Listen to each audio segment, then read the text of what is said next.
Welcome back. It's been a while since I heard your voice. Yeah. Welcome. I'm sorry. Hey, y'all. Hey, welcome to another episode of Melanated. Thought we talk about things that affect the black community. I am Mr. Radio. And I am Mrs. Mimi the Lady Parker. And what a lovely lady she is, folks. Yeah, buddy. I know it's been a while, y'all, but a lot has happened. Life. Exactly. It's pretty much it. That's it in a nutshell. Point.com, period. That's it, man. I mean, life has happened. I mean, we go through some things and we get sidetracked. That's pretty much what happened. I'm not going to make no excuses. We got sidetracked. Well, one thing, we celebrate your birthday. Right. Exactly. And then we also celebrate our 6 months wedding anniversary. Yeah, and I'm still alive, I've y'all. been with him 6 long months. Oh, damn. It was good, though. It's been good, though. She got to say it like that, man. Okay. Yeah. Yeah. I'm still alive, y'all. So Right. she ain't killed me yet. It's a long time to deal with all of this. Oh, come on. All of this. Oh, come on. I know she ain't talking. Yeah. One of the most difficult people I know when she's talking. I got to make you stand 10 toes to the ground. Well, how they saying? 10 toes down. Right. Nothing wrong with that. It's got I'm to cool. be like that with me, honey. I'm cool. Well, on a good note, this show has a very special title. It's called Black Talk. Mm-hmm. And basically what we're going to talk about, a little bit of everything here. Because the last time that I put this up, the main focus was to talk about communication between the black man and the black woman. Mm-hmm. And we're going to talk about that as well. Mm-hmm. We're also going to talk about a whole bunch of other stuff. That's in the news. Oh, my God. We got a lot of stuff, don't we? It's a lot. Well, we just picked out a couple, though, to keep the show flowing. But buddy. It's a lot. Yeah, buddy. Okay, let's get the music started. My wife named this one, y'all. What'd you name it, baby?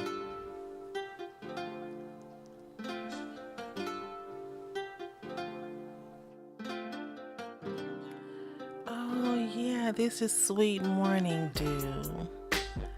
Oh, it's so nice. Yeah. Easy breezy. Sitting out on your patio.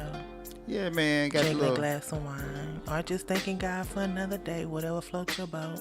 Exactly, man. Sipping on that yak. Ain't none of that. I'm FREN, fuck nigga. You know, none of that. Something real easy. But shout out to her. She won an award. Good luck, girl. But yeah, this is real nice group. I like this. Yeah, buddy. Yeah, man. It's Make you smile just listen to it. Can you see the smile on my voice? Yeah, I can see it on your face, but that's Well, you I'm can looking see right my at face. you. I mean, you know. Yeah, I can see you.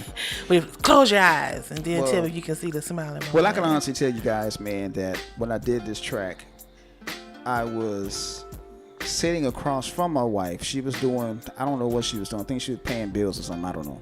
But I was sitting across from my wife, and I'm just looking at this woman like, oh, man. Okay, I know what I'm going to do now. Because I was kind of in the writer's block. She's kind of like my muse.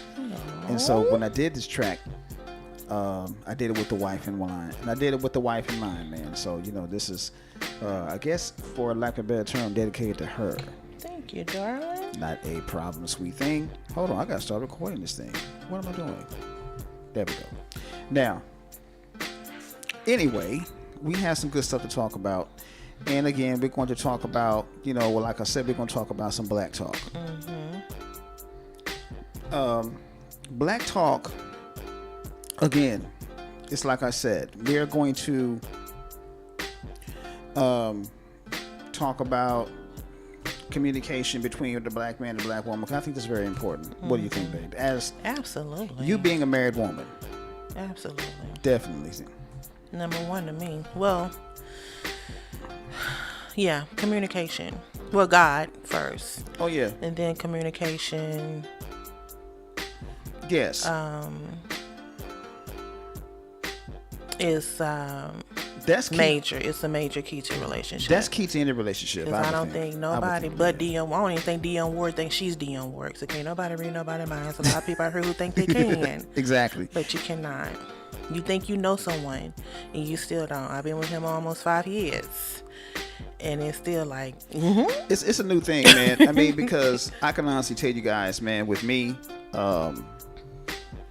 I can honestly tell you that I've learned a lot about this woman in the 5 years we've been together. I can tell you that right now, man. Yeah, it's a learning experience. I mean, you never really get to know all there is to know about a person. I will argue that point with anybody. Well, now we were going to counseling. We went to marriage counseling before we got married. Definitely. And that was one of the oldest couples that's in our church. And that's what Brother Tucker was saying. He said, even to this day, and even his wife was like, amen, he still find out things about his wife that he be like, wow. Right, exactly. And they've been married over, I think it was 46 years. Yeah, they married a long time, man. man. A while. So they've been married longer than most people have been alive. Then you don't know them. I mean, it could be a good way or a bad way, but you'll never know someone fully. Exactly. Because their thoughts change. Yeah. Personality change. Characteristics definitely change. Yes, I agree. So, but it's all good though. She still likes it when I grab that booty though. You're so crazy. But anyway, I'm not gonna lie, man. This almost 7 months now. This almost 7 months, excuse me, that we've been married, man, and almost 5 years we've been together. I honestly haven't been happier.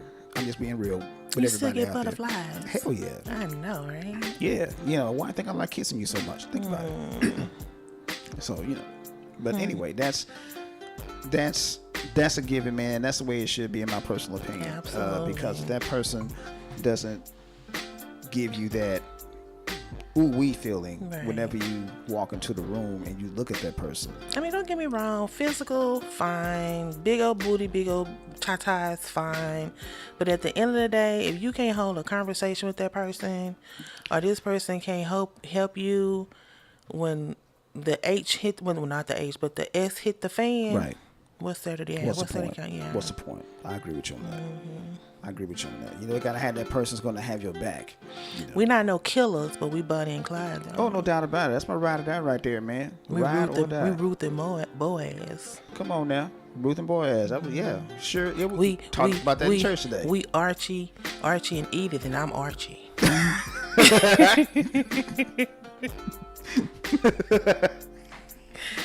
Right? Hey, man. Yeah, he hate when I call him by his government. I do, man. I hate that with a passion. But yeah, I think I have a lot of friends who's looking for that in it, and I just continue to bless them all, and it's nothing like I'm telling you, it's a good. That's feeling. all you can. That's all you can do, man. Is keep them in. Is keep them blessed, man. Because if you can keep them thinking positive about everything, then it's going to happen. Right. It might not happen when you want it to happen, but it will happen. That's the one thing people have to understand. That's what I tell people about that. The good, the bad, the ugly. It's all this how it ends at the end of the day. That's it. Everything ain't peaches and cream. You're going to have some thorns and some what's it other Oh, stuff? You're going to have some cuckabuds. Oh, no doubt about it. You're going to have some issues. But you got to get through it, though. You're going to have some issues. That's a given. I mean, that's any marriage. I have yet to see a quote unquote perfect marriage. Right. If you show me a couple that says they have the perfect marriage, they've never had a disagreement, I'll show you a couple of liars. They putting on. Yeah. Putting on for the gram. Because we've had some disagreements. Yeah, so I said, do the good, the bad, the ugly. It is what it is. I mean, at the end of the day, if you can't come back together, what is it all for? Really though, that's what it's all about, and that's pretty much what we're going to talk about today. Is black talk communication between a black man and a black woman. But anyway, enough of the monologue, baby. How was your 3 weeks? Same old. Like I said, celebrate your birthday. Thank you. Celebrate our 6-month wedding anniversary. Yes, indeed. And then the rest of it all went to work. Yeah. Praise God. Thank you, Jesus. I'm proud. But yeah. I feel you. Yeah. But the weather's getting cool. I'm like that because I love, even though I'm cold natured, now that I'm getting older, I love cold weather. Yeah. So it's supposed to be getting kind of cool. So I'm looking forward to that. I think everybody is, because these summers have been atrocious. It's been brutal. Yeah. Well, I'm not going to say I know because she didn't really go outside that much. I didn't indulge in it. No, she didn't. Now, I'm being honest with y'all, man. She was pretty much a homebody for the most part. She was a homebody for the most part, man. I mean, that's just how she was. I mean,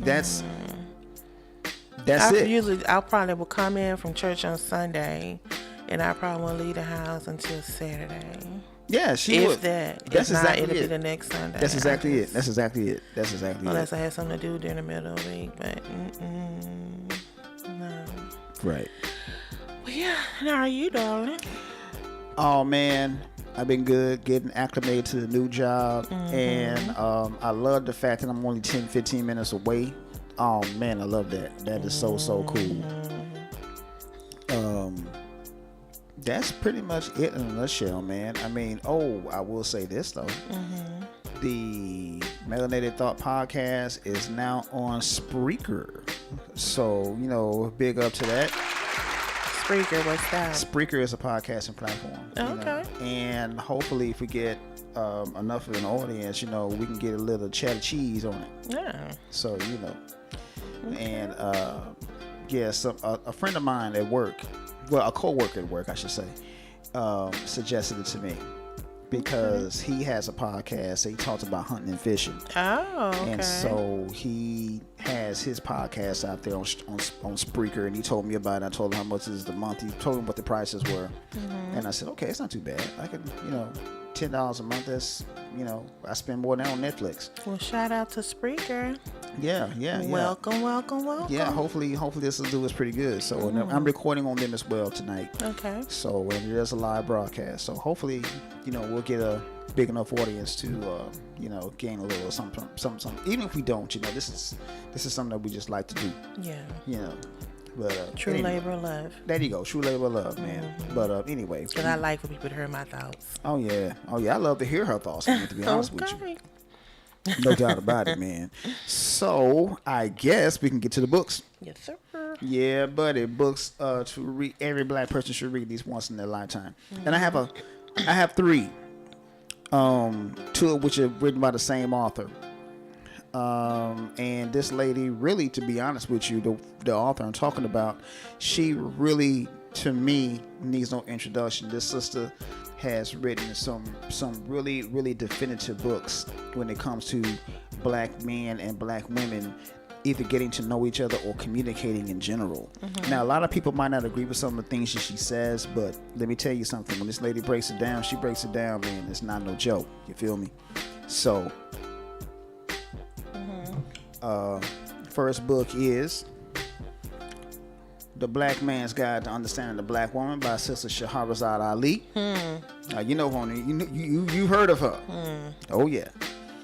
I have read this book right here, The Black Man's Guide to Understanding the Black Woman, and it really was informative because not only is it written by a black woman who knows how to communicate with a black woman better than a black woman does. Think about that.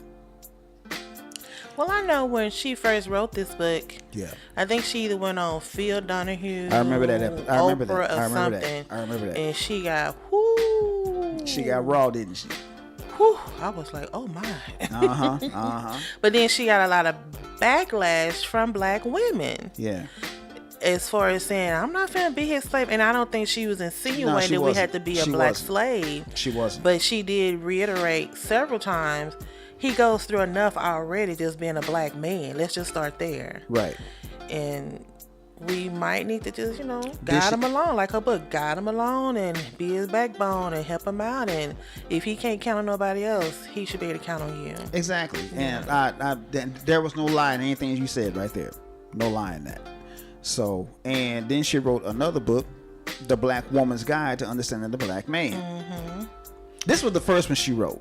Right no, here. So she did the woman first. No, she did the man first. She did this first. She came back, and then guide. she got the flack from the women. Right. And then she wrote the Black Woman's Guide. Yeah. Right. This is the first one. Yeah, the first one. The Black Woman's Guide to Understanding the Black Man. I read this one too. And what did you ascertain from it, sir? She just told a lot of truth in it. I mean, that's just my personal opinion, and she's absolutely right on one point. There's a lot of black men, and she does say this in her book. She says in the book, there are some black men out there that are not good leaders. It'll change in a minute. Amen. There are some black men out there that are not good leaders. But I mean, and she also talks about if you have a son. You can't teach that boy how to be a man. Amen. Only a man can do that. We got a story about that today. Yeah, precisely. So I know my grandma used to say, "Oh, he can't lead me to the front porch." Exactly. You know, that's exactly. not too far. Exactly. That's my whole not point. too far. And that's kind of what I'm getting at. Yeah. You know, you can't be a leader if you don't know how to lead. You know. And the last book that I have is a book that I have talked about before on the show. It's called Message to the Black Man. Now, the reason why I said this book right here in this particular podcast is because of the fact that Elijah Muhammad tells the brothers and the sisters in this book right here,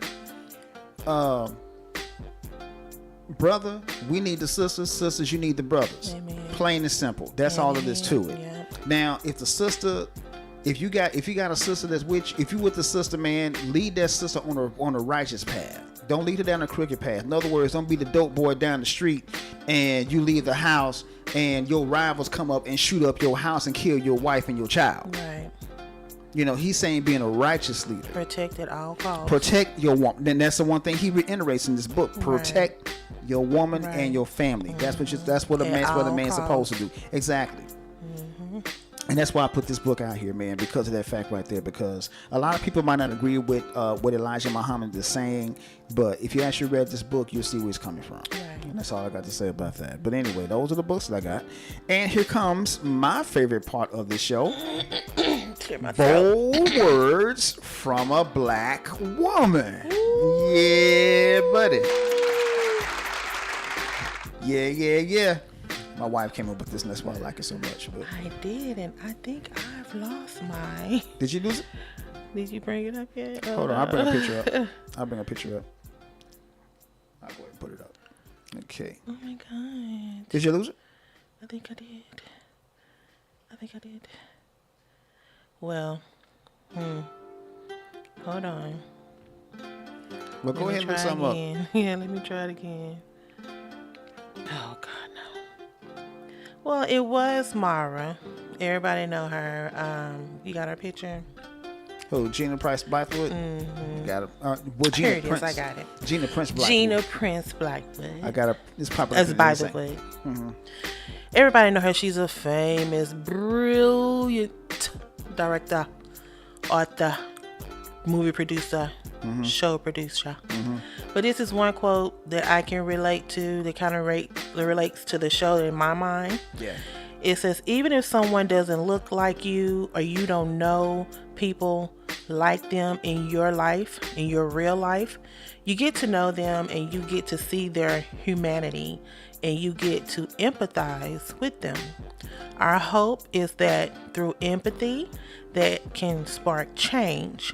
We can help people start talking to each other.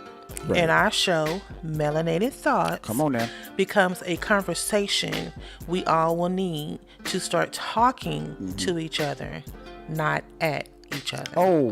See how that ties with the show? Man. Right. That's right. dope so right there. That was when I read that, like, oh, good that word. Is dope That's a right word, there. Sister Gina. Thank you. That really is, man. That's dope right there. It's heavy. That's real heavy, man. You'll be surprised how many people think they're having a conversation, but they're really not. Well, see, that's a problem, and we'll get into this later on in the show.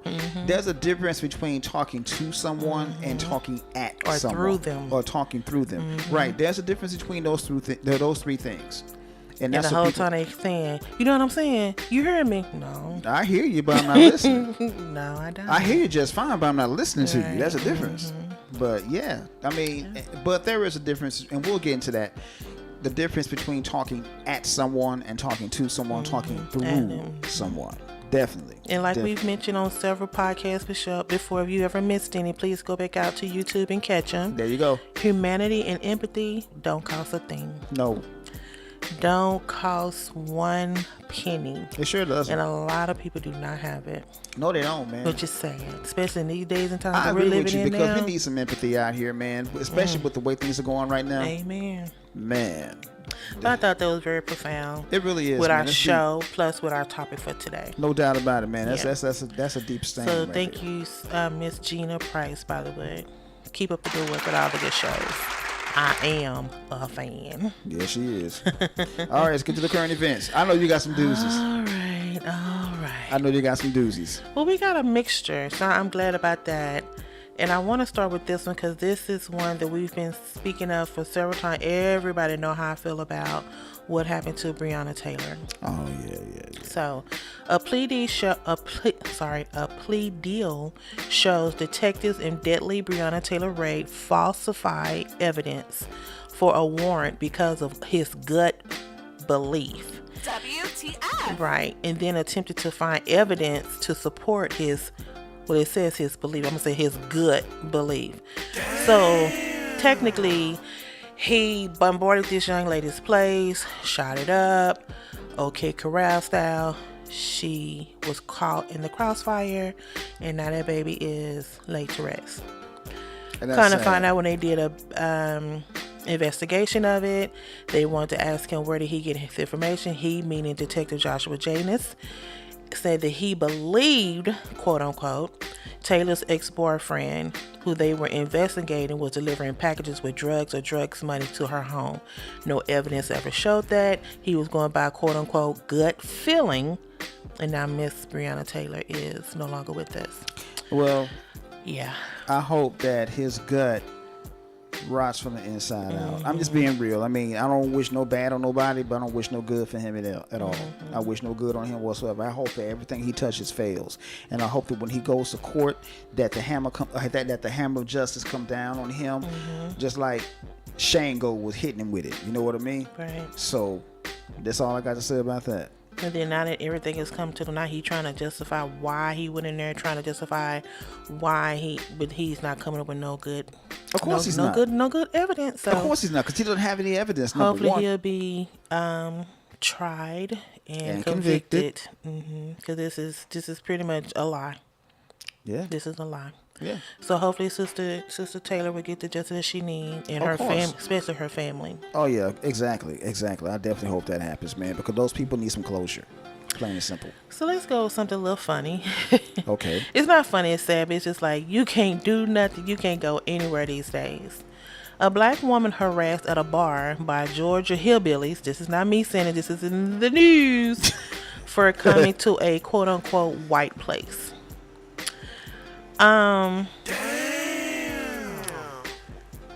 Another day, another racist rant. A black lady just wanted to stop into a bar, Georgia Hiram's Bar and Grill. Right. You know, just to relax after a hard day. Yeah. You know, get her a couple glasses of wine and unwind, let her hair down before she, got to go home. Right. These. Go ahead and call them what they are. Excuse me. The article column hillbillies. Pretty much told her, what are you doing in here? To be specific, I'm going to say what they exactly said. What are you doing in a white place like this? And he went on to say, I don't care. I am racist. Oh, shit. At least he admitted it. I really don't understand. Was it a sign like back in the day that says white only? Right. And maybe she just didn't see it. What constituted him to, first of all, walk up to her? Yeah. Say anything to her? Right. Okay, you made yourself known that you're a racist. Okay, that's fine, but why are you talking to me? I didn't see a sign. When I walked in this bar, the person that was behind the bar did not turn me away. So why are you speaking to me? That's all I got to say about that. You know what? Let me say this real quick.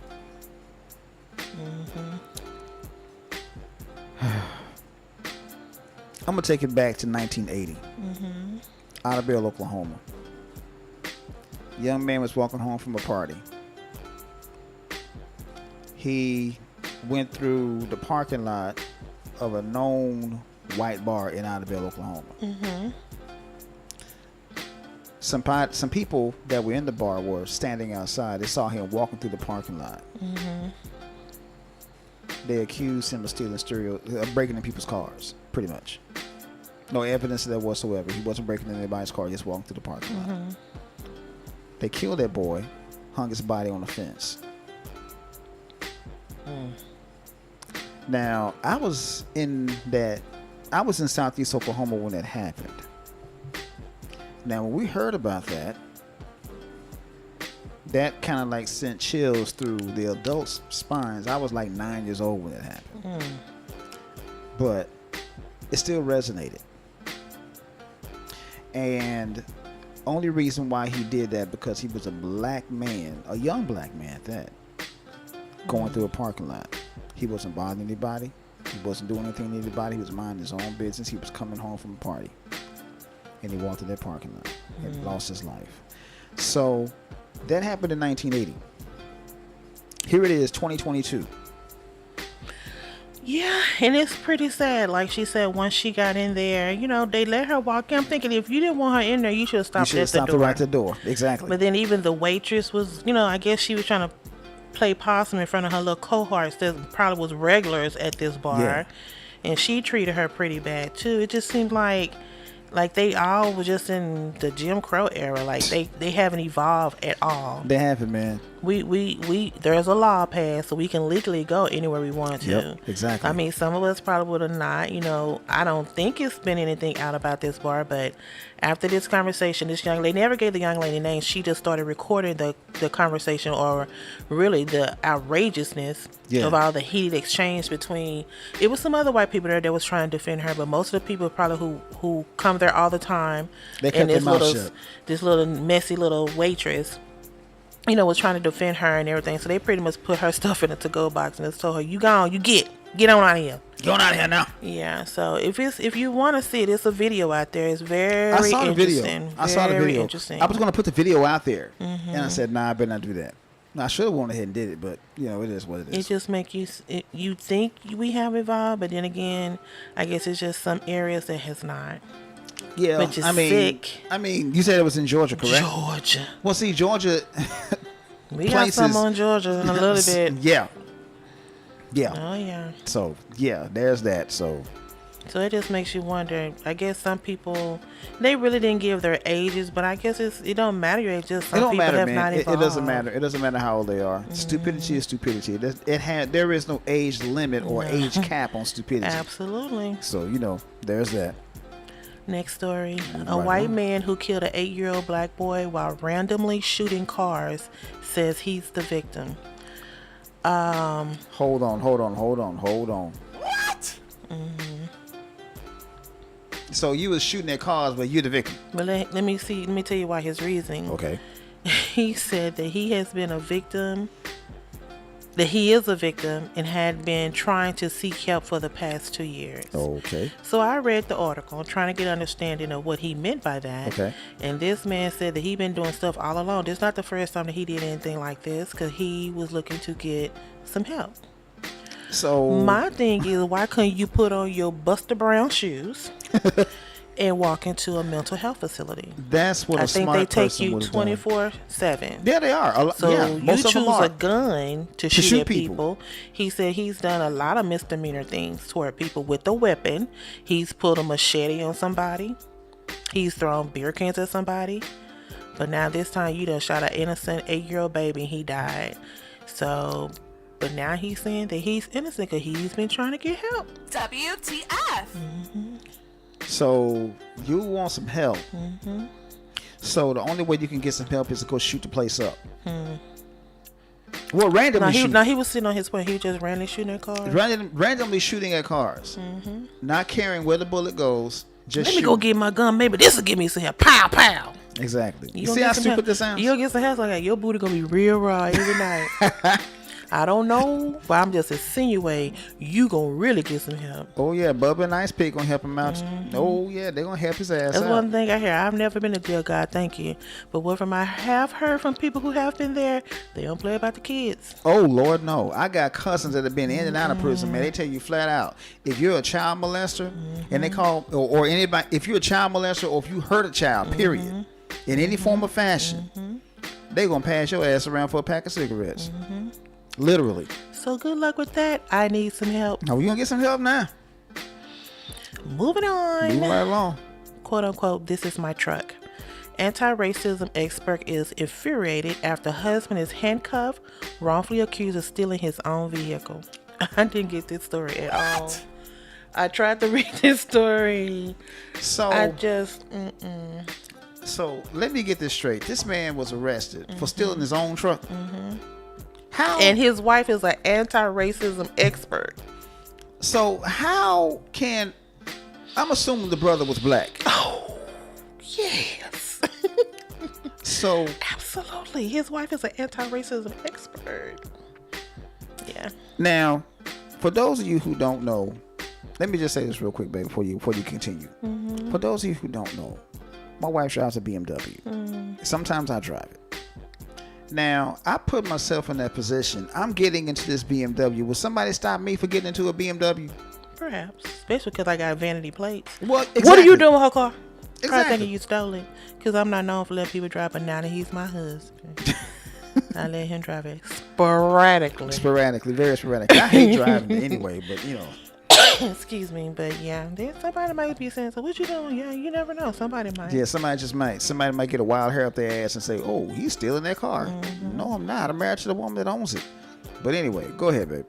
Well, what the thing is, I'm just gonna put out there like it is. The white couple, Right. Had reported their car stolen a couple of years before. Okay. And it is a 1999 white Ford pickup.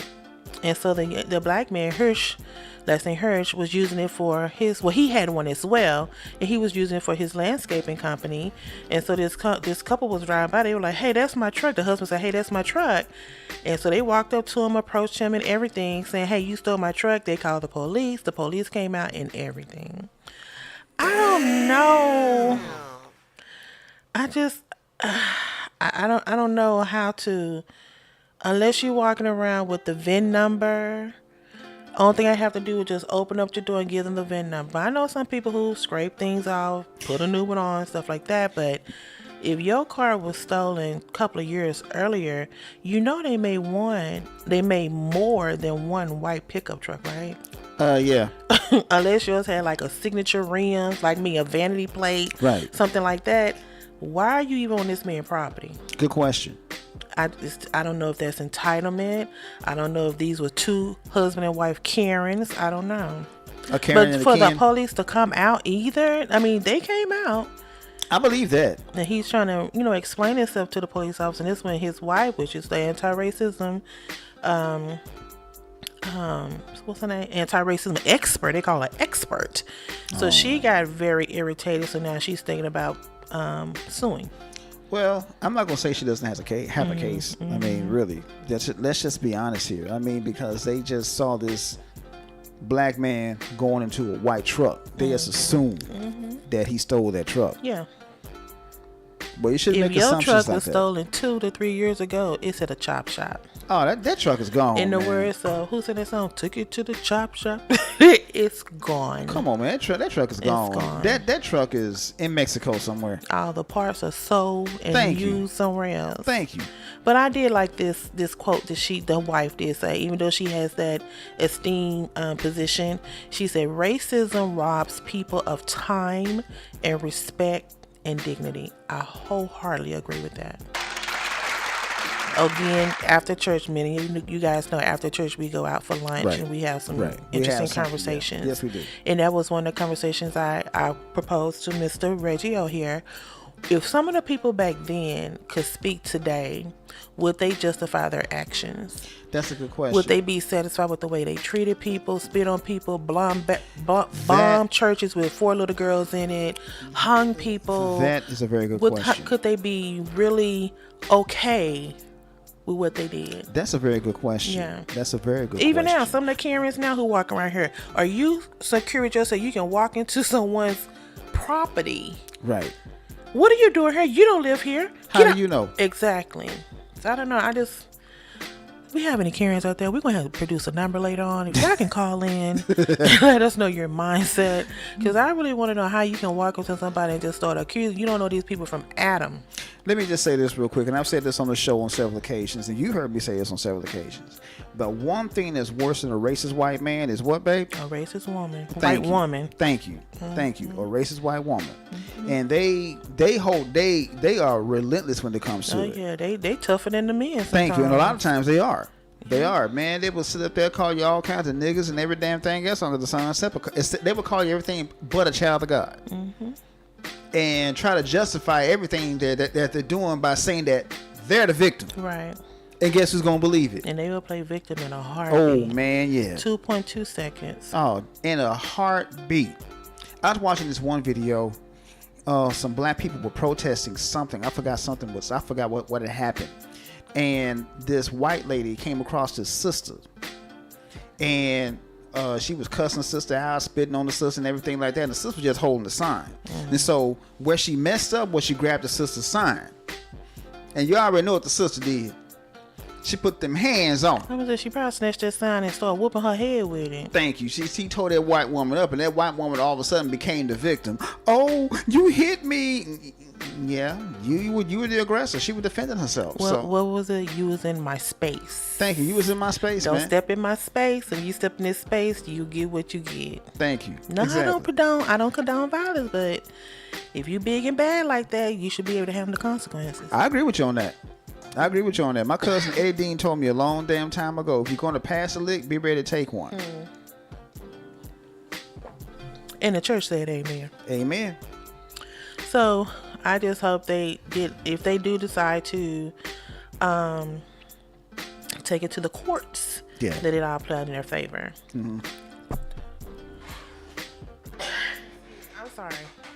I'm sorry if you guys keep hearing me coughing. It's the allergy season's changing the weather. I apologize. Yep. But moving on. I'm Just going to read a couple of lines, but I want you to expound on this story. Right. This is right up your alley. Okay. DJ Academics calls out hip-hop pioneers for doing nothing. I'm going to say my part here. Let me clear my throat.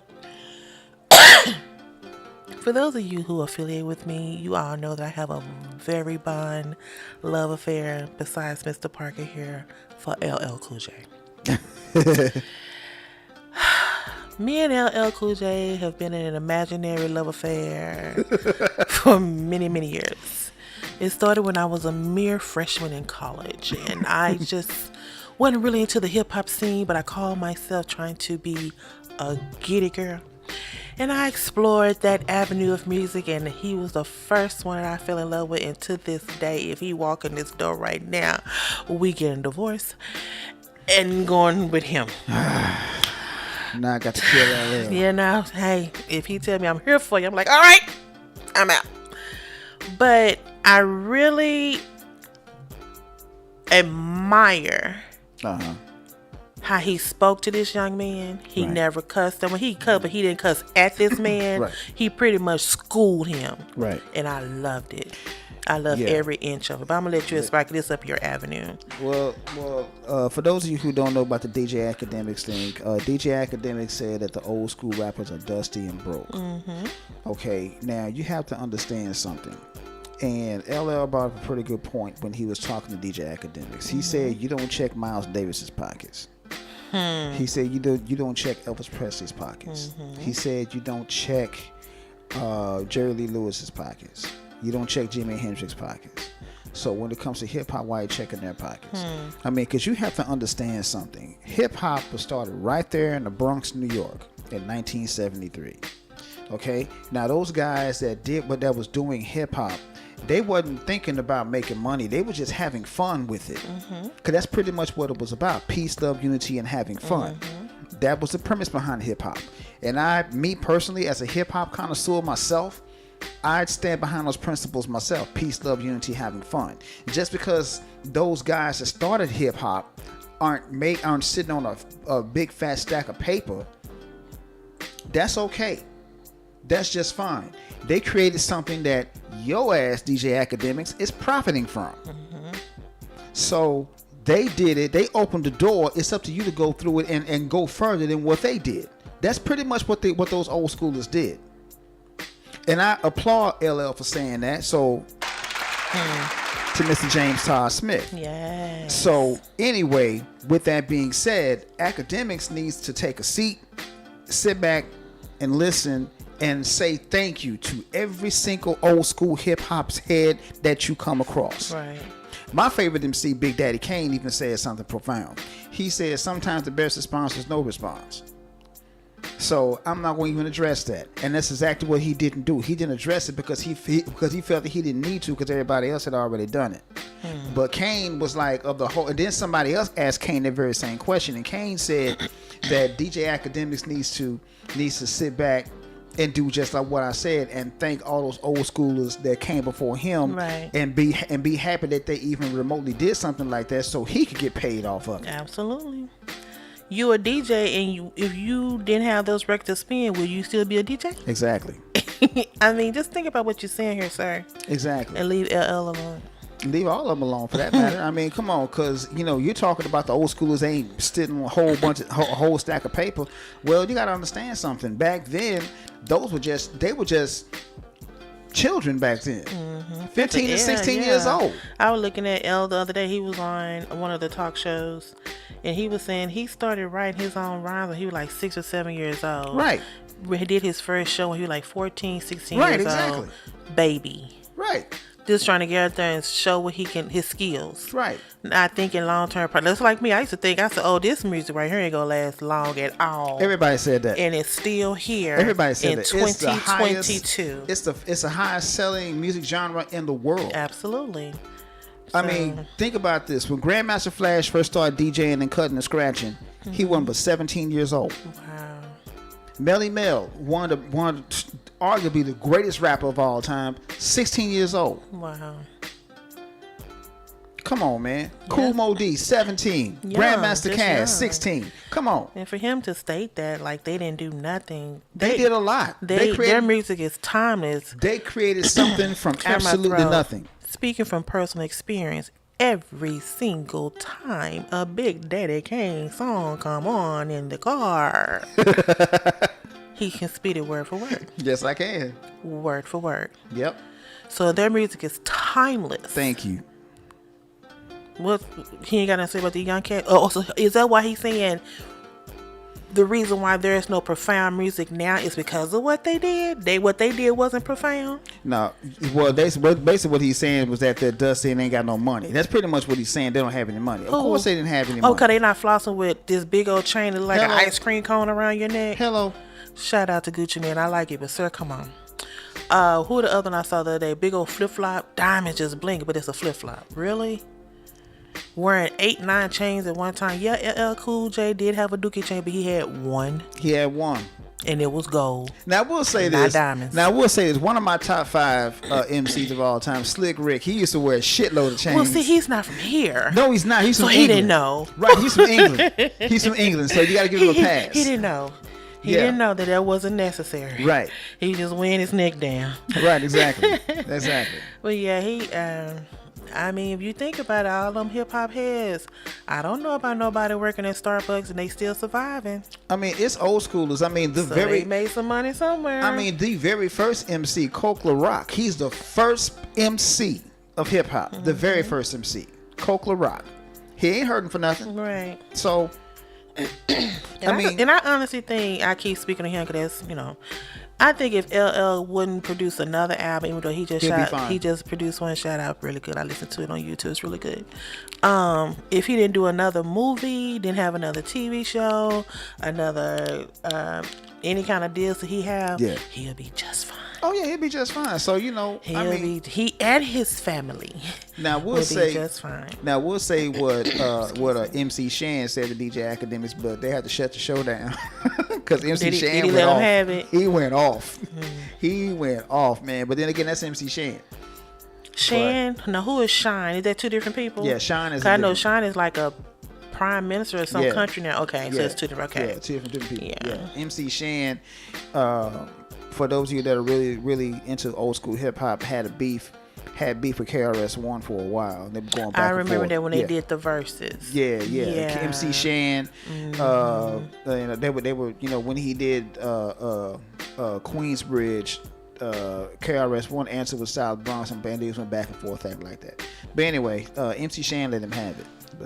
Well, somebody needed to, because obviously he must have woke up on the side bed, on the wrong side of the bed, and something. Because for him to, who would even think that? I would not have think that at all. If it wasn't for those pioneers, it wouldn't still be here today. Exactly. Thank you. You wouldn't have nothing to spin, DJ. Exactly. DJ Academics. with your whack DJ having that, with your whack DJing ass. No, I'm sorry, he's a whack DJ. I'm sorry. All right now. Yeah. But anyway, go ahead, baby. Next story. Okay, now this one, y'all, I'm going to ask y'all in advance. Please don't laugh. Uh-oh. Supreme Court rejects appeal from Dylan Roof, who killed 9. The Supreme Court... I didn't laugh. The Supreme Court has rejected an appeal from Dylan Roof, who challenged his death sentence and conviction in the 2015 racist slayings of 9 members of a black South Carolina congregation. First of all, why are you even requesting an appeal? Well, he's trying. You did it, sir.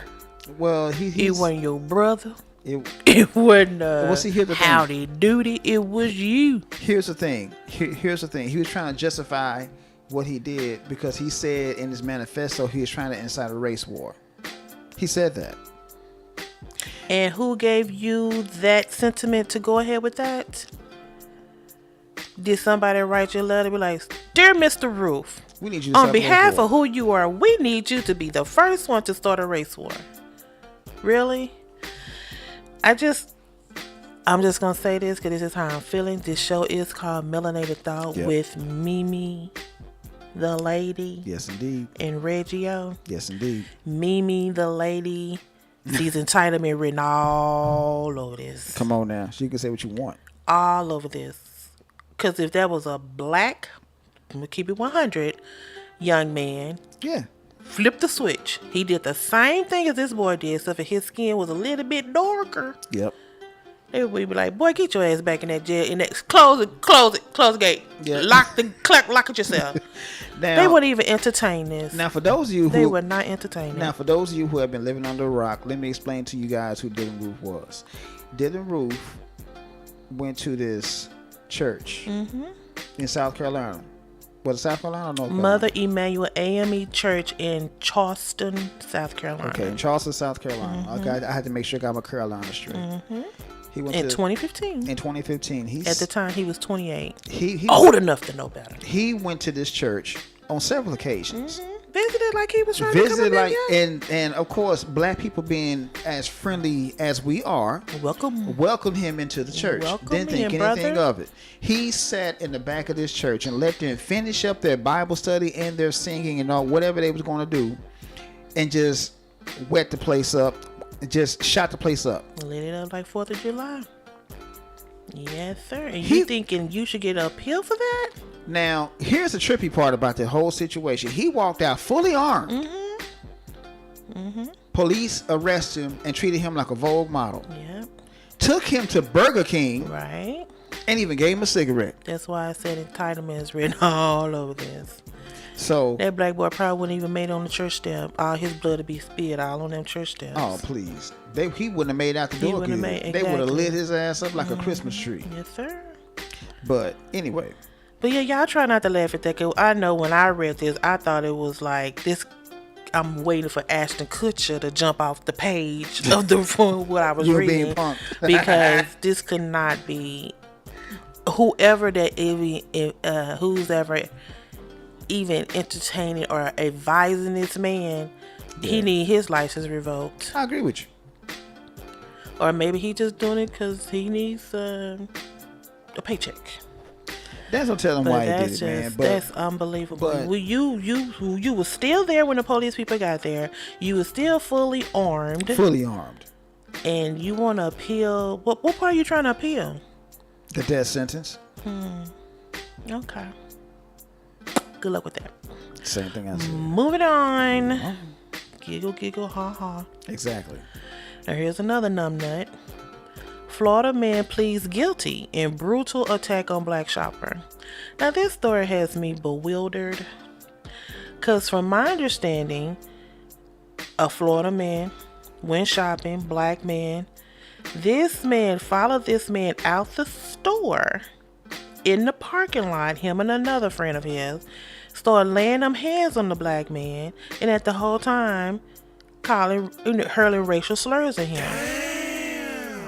So you mean to tell me that the color of this man ain't never spoke to you? I don't even think they said hello to each other. You just saw this black man walking out of a dollar store, and you just commenced to whooping his head, you and your punk friend? So that man color, because like I said, they didn't speak a word. So that man color and however many shopping bags he had in his hand infuriated you? Wow. Let me say this real quick. We got a long way to go, people. Let me say this real quick. Now, this is how white supremacists think. What they do is they will take the easiest target and attack them. Okay, I say the easiest target. But they lie about it too, though. I agree with you on that.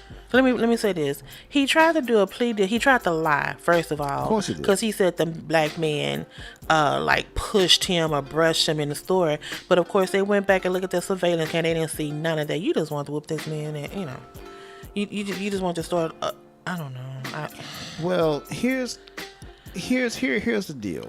It's just like when you're watching a nature show and you see lions. And what do? They attack the one person that's not paying attention in the herd, or the one animal, I should say. The one animal that's not paying attention in the herd, or they attack the young that can't really get away. That's how these white supremacist, extremist, terrorist, predators act, just like lions. They see somebody that's not paying attention. They catch somebody slipping. And then all of a sudden, boom, they're going to attack this person for no reason whatsoever. If you think about this for a second, mostly what gets attacked are people that are A, not paying attention, B, women, C, children, Old or D, people. or old people. Yeah. Right. Those are the ones that usually get attacked. Okay, that's how they operate. And there's another book about that too. It's called The Iceman Inheritance by Michael Bradley. He talks about this very same thing. And the funny part about that is Michael Bradley's white. Interesting. So that's just, I don't know. That's crazy. Because the one I read from, I can't see nothing more that you didn't like the way this man, or maybe you just want to lay hands on a black man. You probably, like I said, he must have thought he was a weaker black man. That's what it was. And yeah. That's what it was. That's all it was. So that makes you a punk. Yeah, it makes you a little bitch. Moving on. There you go. Jackson residents face high water bills amid water crisis. Oh, I didn't mean that. I did not mean that. I'm sorry, hit the wrong button. Hit the wrong button. If you haven't known, Jackson, Mississippi has been having an ongoing water crisis for pretty much several years now. Yeah. But now it's really coming to head because they don't even have good drinking water. They sure don't. They it's gotta contaminated, boil, ain't it? they gotta Yeah, boil their boil it. water before they do anything. Take a bath, wash, eat, whatever. So now a lot of the residents are saying they're getting these humongous water bills. It was this one lady who said she got a bill for $6,000, and she said, I don't even understand it because I have to boil water for dishwashing, laundry, and sometimes watering my plants. Right. And there was another young lady who said she got a water bill with a balance of over $17,000. Now, we are in the process of looking for a home. God bless us, please. First of the year, thank God. Yes. And we live in a 2-bedroom apartment. You know, pretty nice apartment. I'm not gonna lie. Yeah. I be complaining when the bill is over $50. I said there is no way both of us is using $50 worth of water. I hardly wash, and he washed maybe once every other week. Right. I don't think what I would do if I got a bill for $6,000 and I can't even drink it. I have to boil it before I use it. That's crazy. I have been watching this story for the longest. I mean, Jackson, Mississippi is, I think, 75 to 80% black. It's majority black, yeah. Just like Detroit, Flint, Michigan, they have a lot of water. They're still having water issues. You know. Oh yeah. Flint. Flint been having for years. Well, Flint's been having since the Obama administration. Yeah, and they still have to get bottled water and boiled water. And it's sad, man. I mean, what the heck is going on to the point to where these mostly black cities with to where they have to like boil their water. I got a pretty good idea about what's going on. I'm not gonna put my 10 for a kufi on just yet, but I will say say this though, man. I think it's kind of odd that it's mostly the black towns. You don't hear about that shit in the white towns, do you? Girl, you can't go through off. This is off topic. You can't roll through like a majority white neighborhood. One day you see a pothole, next day that pothole is filled up. It's filled up. Over in the hood, Let me say this. They don't come out and do it in the hood quick enough, because you even get to you get aware where it is. You know curve to the right, here come a pothole. Let me it say takes this. them that long to correct it. Let me say this. Or fix it. For those of you out there, you know, I can go ahead and say this because it ain't telling too much of our business. Every Friday we have Fish Fry Friday. Yeah, oh yeah, definitely, yeah. Now, the place that we go get our fish is in Oak Cliff. Yeah. Now, for those of you who don't know what Oak Cliff is, the Oak Cliff is a majority black neighborhood. Yeah. I mean, it's slowly but surely being gentrified, but for the most part, it's still a black neighborhood. Right. And where we get the fish at is, like I said, nothing but brothers there. Mm-hmm.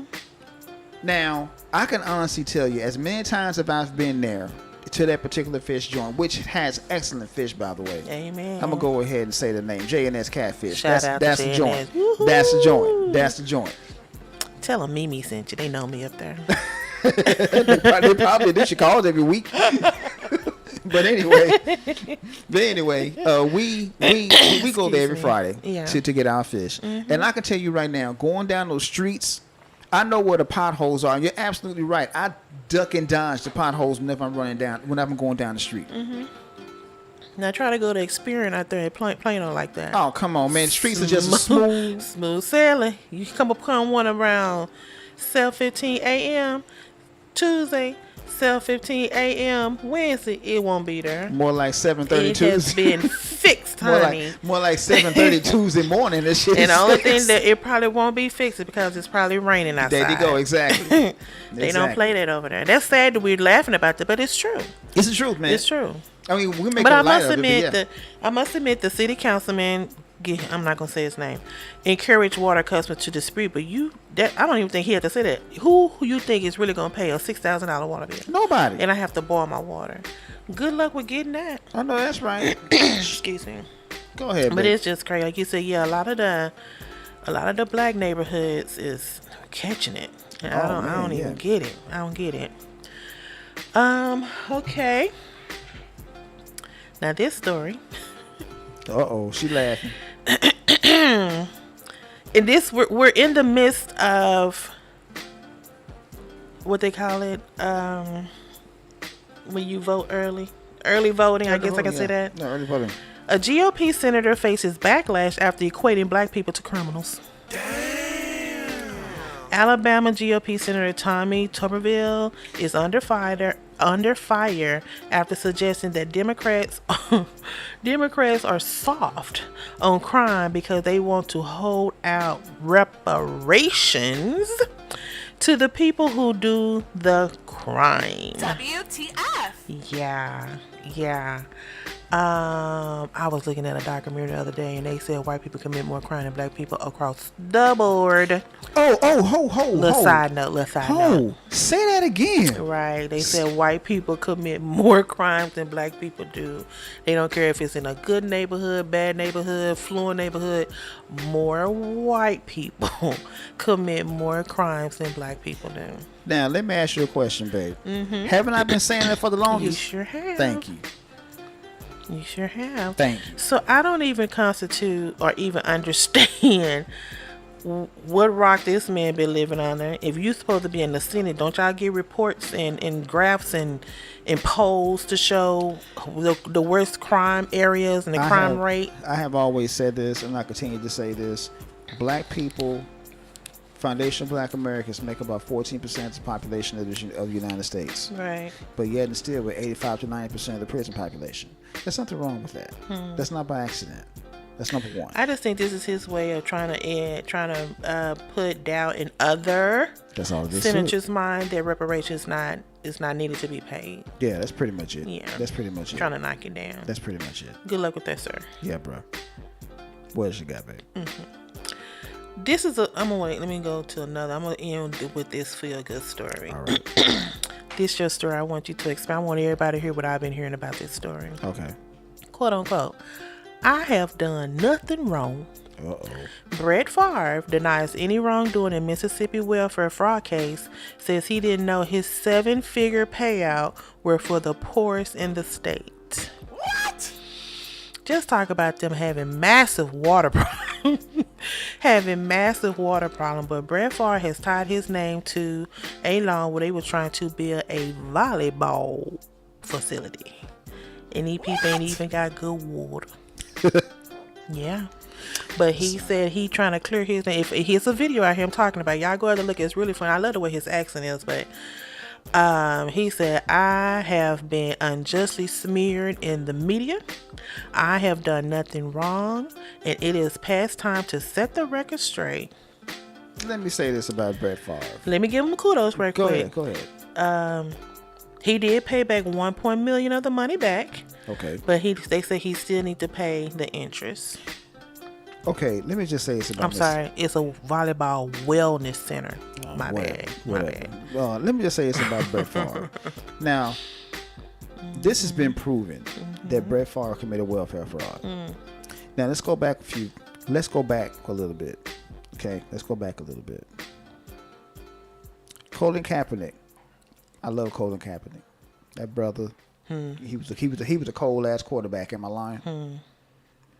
Now, this brother took a knee to protest police brutality against black people. Didn't take no money. Didn't take no money. Didn't take no what they pay you when he didn't promote to get paid nothing. Right. Just took a knee. That's all it is. It was a peaceful protest.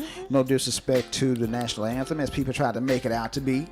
No disrespect to the flag, which people make it out to be. Exactly. People be throwing cans and giving a finger there, and that's like, come on. Exactly. Yeah. So, but he got blackballed from the NFL. Okay. Michael Vick, another cold ass quarterback. You know, his cousin was fighting dogs. He just had some dogs, you know. Yeah. His cousin was fighting dogs. Right. Michael Vick wasn't, but his cousin was. Because he was, what they call it, when they put you in a situation, you didn't do nothing. Right. Yeah, I know something like that. Okay, so, but yet and still, he got put in jail for that shit. Right. Brett Favre commits welfare fraud. Nobody bats an eye.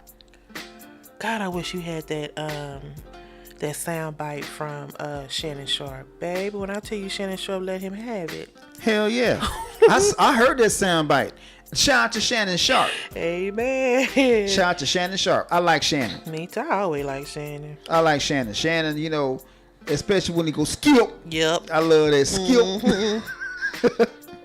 Shannon's no joke. Y'all can say what y'all want to about, but he keeps it real on that show, huh? You ain't lying. I like Shannon Sharp, man. Shannon Sharp, he saluted Colin Kaepernick. He supported Colin Kaepernick during the whole thing. Absolutely. And he said, I hope Colin Kaepernick gets a job in the NFL as long as he's able to play. Right. It hasn't happened yet, but hey, Shannon Sharp supported him, and I love Shannon Sharp for that. And me and Shannon Sharp got a lot in common, to be completely honest with you. I get into that on a later show. But anyway, Brett Favre is guilty of sin.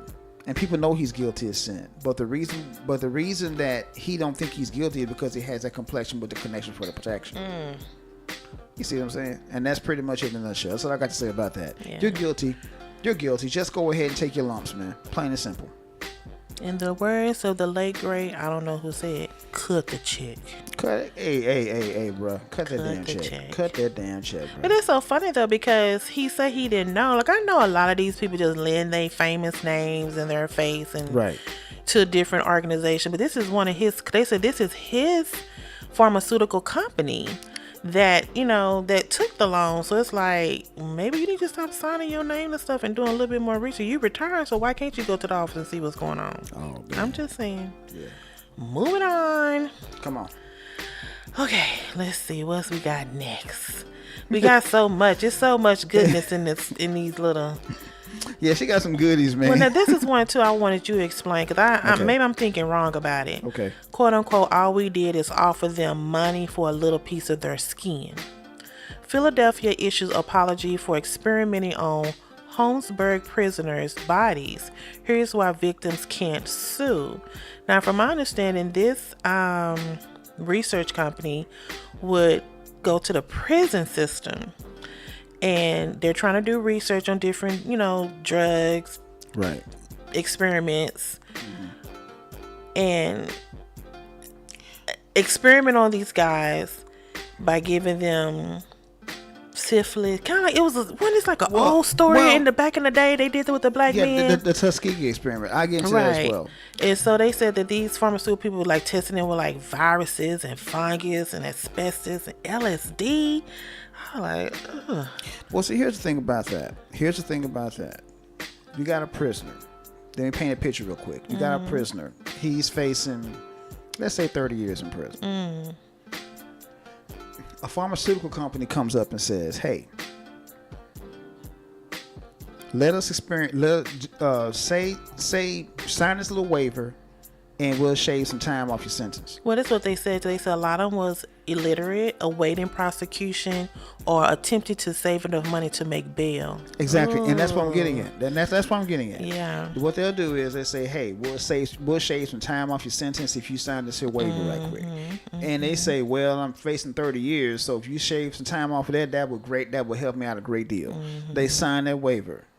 And the second and another thing you have to understand is this right here. Once you become a prisoner and they sign and they give you that number, you're no longer, you don't belong to you anymore. You belong to the state. Yeah. And that state, and you are officially state property. Right. And once you become state property, they can do whatever the hell they want to do to you no matter what. And there's nothing you can do about it. Absolutely nothing. They could care less about you being a human being because you are a piece of property. That's what you are. Wow. That's sad. And that's sad, but they can't sue. Their families can't sue. So if they come back so they come out of prison and they got ears growing on their stomach, ain't nothing you can do about it. Yeah, and plus, like I said at the end of that story, there's nothing that can be done about it. It's because statute of limitations ran out. There you go. Damn. That's sad. Damn. That's sad. Really, really sad. I agree. That's sad, but that's the way it is. Your state property, there's nothing you can do about it. Well, here's a story that happened here locally, which this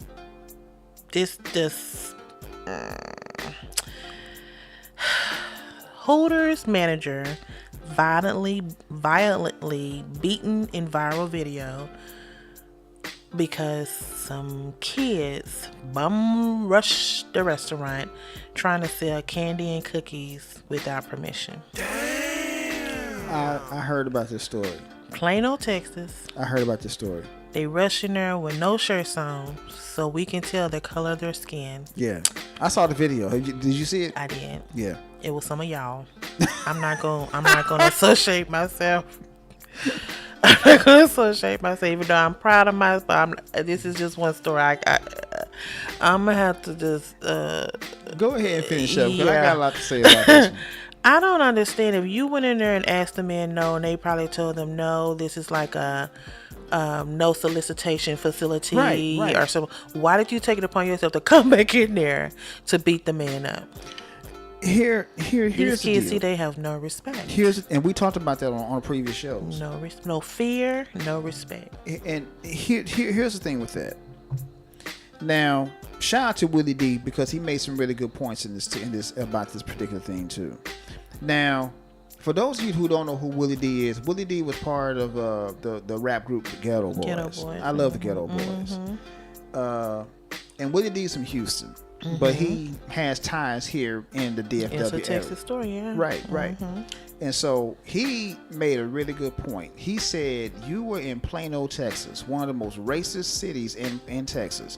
And he is absolutely right. I worked in Plano before, so I know it's racist. Anybody in the car, you better tiptoe through. You ain't lying. You better tiptoe. You ain't lying. But anyway, like I was saying, now it would be different if these young men, and I'm using the term loosely, if these young men had gotten permission from whoever was in charge of the restaurant. The manager, said, Waldo Montano. Right. If you would have asked him, hey, can we sell candy to some of your customers, and he will do one or two things. He'll either say yes or he'll say no. Right. They didn't get nobody's permission.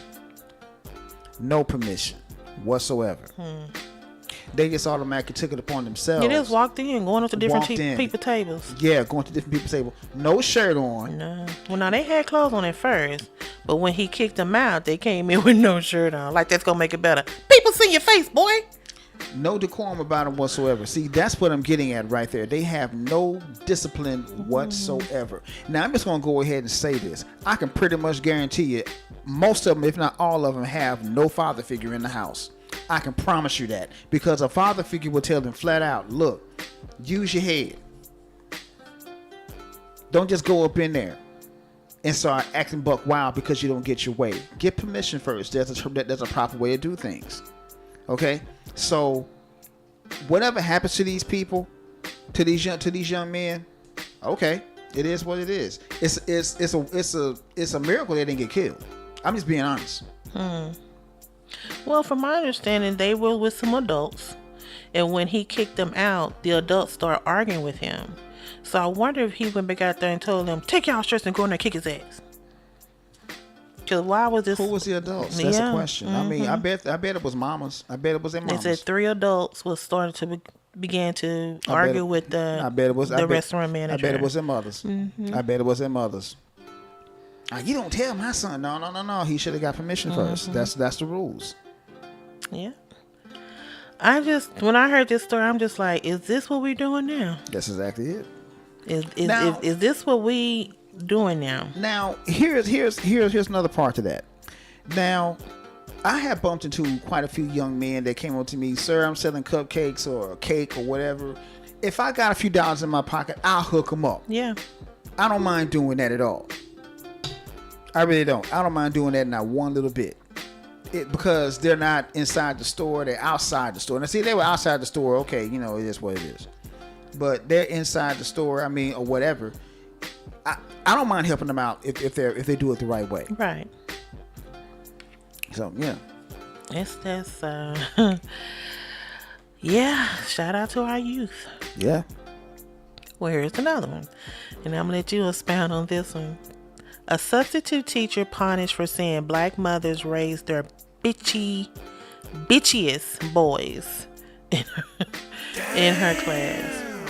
A substitute teacher in Maryland has been removed from the classroom after taking to social media to send a harsh message to black mothers. What? Black women raising boys, please stop letting your sons pick up female traits. Ooh. I have the bitchiest boys in my class. Ooh. I know y'all have some men around somewhere. This shit is getting ridiculous. Now, let me stop you right there. How many times have we said the very same thing on this very show? I have said that several times. I've always said that a woman cannot raise a man. I don't care what or who she thinks she is. Right. And in this, I wouldn't have put in this context that this teacher has put it. Right. But I so hardly can understand. I understand why she did it. Now, I'm kind of at odds about this situation because she didn't lie about none of that. But here's the funny part about that. She's a single mother herself, and she has boys of her own. But I can pretty much guarantee you those boys have some kind of a role model inside their lives. Now, I'm going to use myself as an example. Now, I'm not going to put all this business out there because that's not for me to do. My stepfather was doing his thing. I'm just going to leave it at that. You know the story because you know me. Right. He was out doing his thing. Wasn't really inside the house. So my mother was basically a single mother. But I had those positive role models in my lifetime no matter what. Right. I had my martial arts instructors. Right. I had uncles. I had older cousins. I had my grandfather. So I had that positive influence. And she's absolutely right. There's got to be somebody, some positive male role model that you can have them talk to these boys and stop having them be so soft. I agree with her on that point. I wouldn't take it to social media. But I agree with her. In her defense, she said that 5th graders. Now, see, at first I thought these like 1st graders, 2nd graders, 3rd graders. Yeah, I know 5th grade is 10, 11 years old. Yeah. excuse me, but she said, you know, they try to talk to you crazy and then you get back with them. She said, I guess a lot of these kids haven't had a hood teacher. She called herself hood. And like if she talked back to them the same way they try to talk to her, they bust out crying. And that do make you wonder, like, when you talking all this big gang, why you crying? Exactly. Because they're raised by women. Yeah. Because they're raised by women. Just drop some tears and the mom be like, okay. And no disrespect to women, because I got a lovely one right here. Amen. Praise the Lord. Exactly. And you was raised by a beautiful woman as well. Exactly. I was raised by a woman. Mm-hmm. So no disrespect to women, but women are ruled by their emotions. Mm-hmm. Women are very emotional, and that's part of the reason that's part of the reason why she was saying what she was saying, is that these boys are too damn emotional. Yeah. Because they're raised by women. Mm-hmm. And she has a point. She has a really good point. You know, sometimes they mannerism and... Well, let's get to your friend. Uh-oh.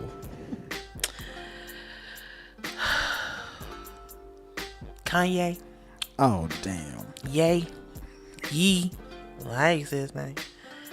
This brother, I don't know if he's doing this to keep his name relevant in the news, but within the last 2 weeks, the span of 14 days, this man had wore a shirt that says White Lives Matter. Well, let's start over. He pretty much called out Black Lives Matter as a scam. What? Then he ended up wearing a t-shirt at a fashion show that says Black Lives Matter. No, White Lives Matter. White Lives Matter. Excuse me. And now he's talking about the Jews. He's sending anti-Semitic tweets. WTF? I don't... Again, me and my husband go out to lunch, or we have date night, and we have interesting conversation. I bet his mom is flipping in her grave. His mama... I don't speak on no one's mom because I don't want nobody to ever speak on my parents. Right. But your mom was a educator. Yep. High level professor. And this is what you do on almost every other day. They say he got mental issues. Here's the deal. Oh, I forgot the one. Hanging out with Candace Owens. Of all people. When did that relationship get hooked? You know? Of all people. Let me say this real quick. Let me say this real quick about Mr. Kanye. Mm-hmm. Now, and we talked about this before. Mm-hmm. I liked college dropout Kanye. Mm-hmm. I like late registration Kanye. Mm-hmm. I like graduation Kanye. Those 3 albums were off the chain. Kanye was a musical genius. Back then, he was our modern day J. Cole and Kendrick Lamar. Exactly. Yeah. I liked George Bush Don't Care About Black People Kanye. Right. Mm-hmm. Okay? Mm-hmm. Now, let's speed up a few years. Mm-hmm. He get a little money in his pocket. Mm-hmm. He marries Kim Kardashian. Mm-hmm. Has a couple children with her.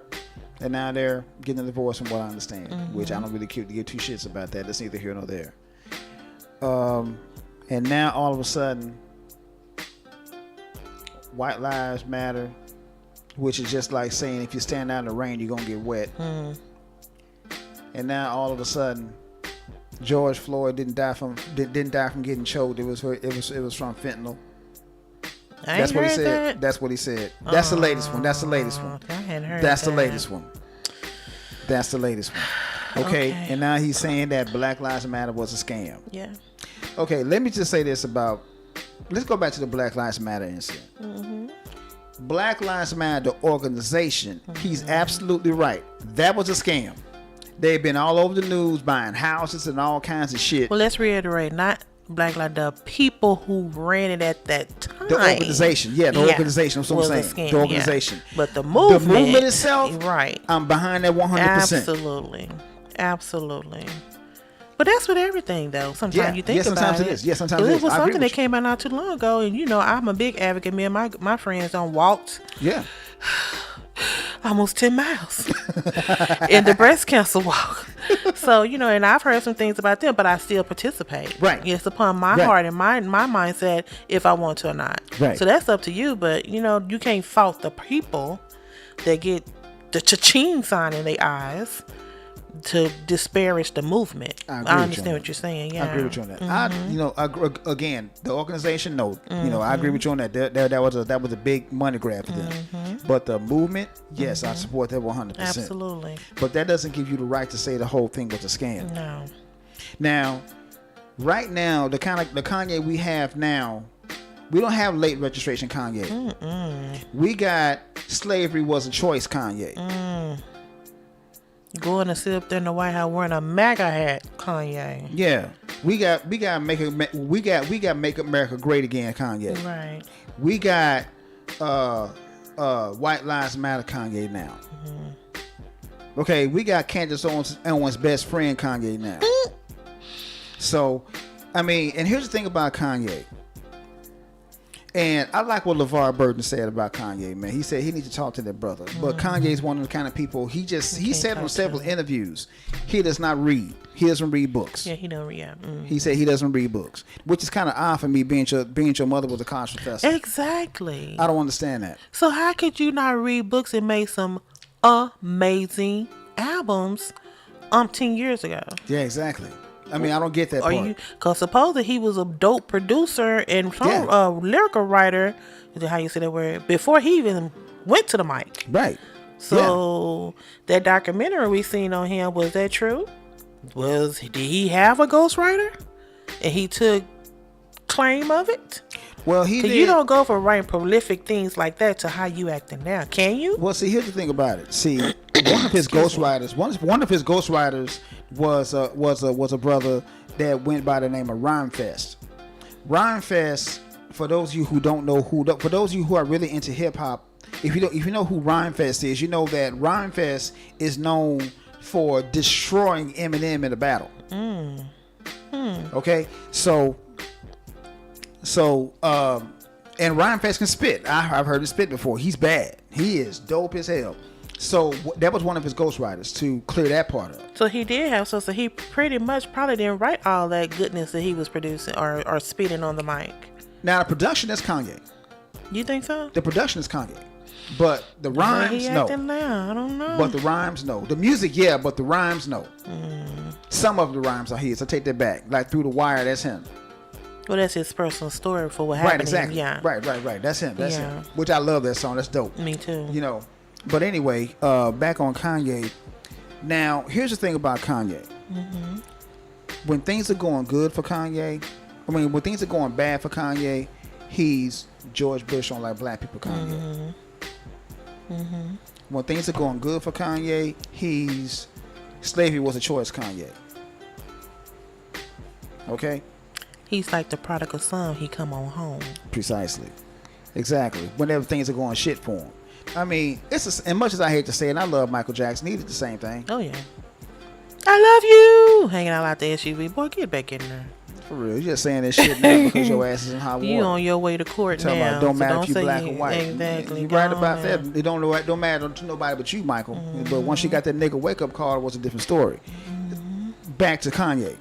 It's going to be the same thing with him. And now he's attacking the Jews, which is something that you don't do. Baby, they'll shut you down from what I'm hearing. And that's exactly what's going on because didn't J.P. Morgan Chase drop his ass? Come get all your money out of here. We don't need one. Exactly. Now, who get kicked out of a bank? Thank you. Who gets kicked out of a bank? Because you know he got some change. Oh, yeah. He's a billionaire.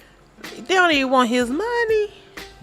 Jews don't play, baby. They sure don't. They don't give a damn how much money or fame you got. You still a nigga to them, bro. Billionaire. They kicked a billionaire out of their bank. Yeah. Wow. That's just how they are. But anyway, back to Kanye. Now, I think that Kanye needs to just sit down and shut up for a minute. I'm just being honest. What do you think? Never gonna happen. I know long that. as he still have an audience, never gonna happen. I know that. But like you said, when them kick him to the curb, he gonna come on back home, and it's gonna be just like Michael Jackson. Might be a little too late. Yeah.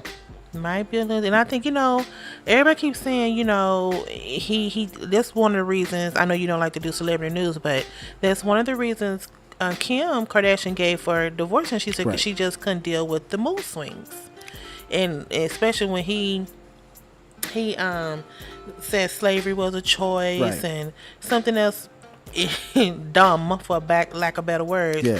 that he said. And she was like, you know what, you put a little stain on my family name, you got to go. Mm-hmm. And so after that, she like, nah, she tried to help him take his meds. Right.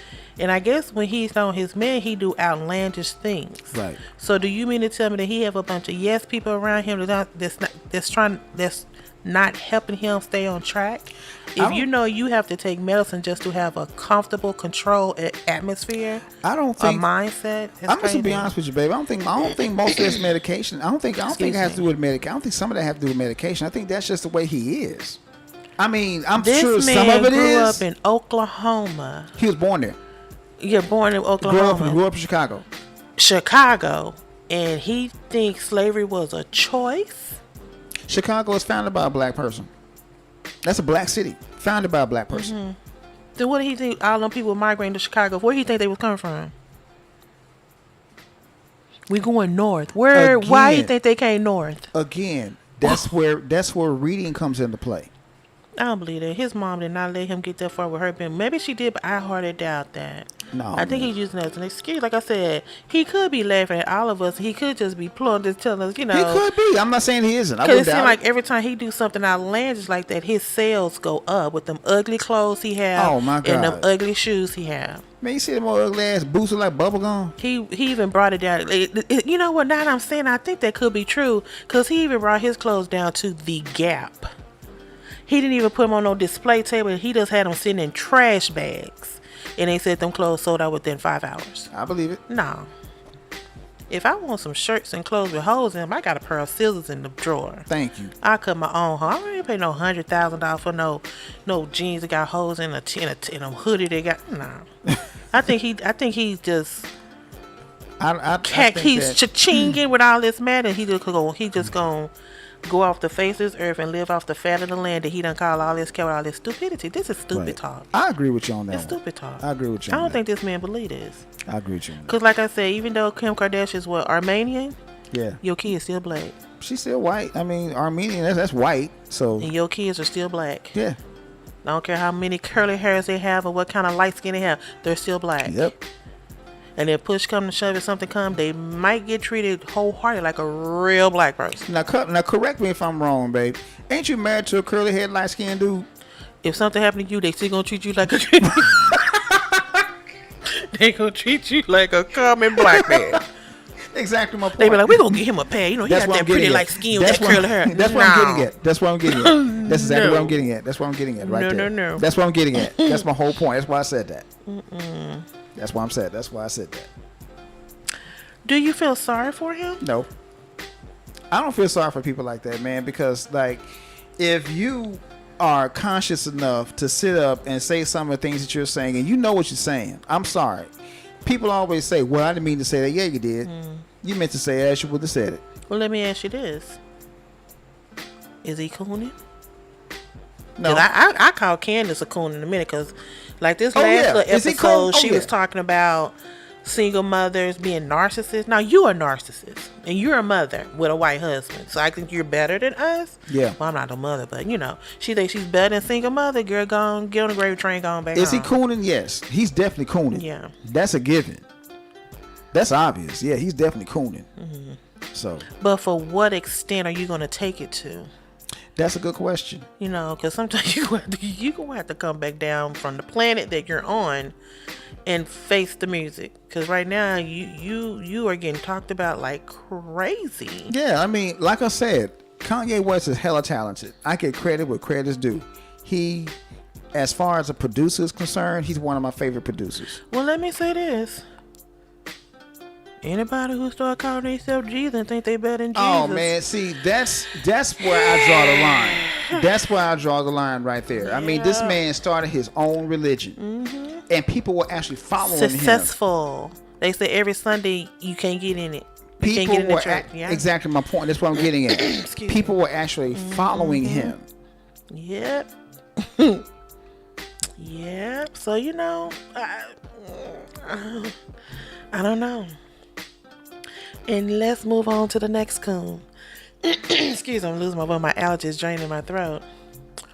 Did anybody see the debate yesterday? On several other podcasts we did a couple of weeks ago, we advised everybody to please mark it on your calendars And watch the this debate. And watch this debate, please. Yesterday, Senator Raphael Warnock versus Herschel Walker in Georgia.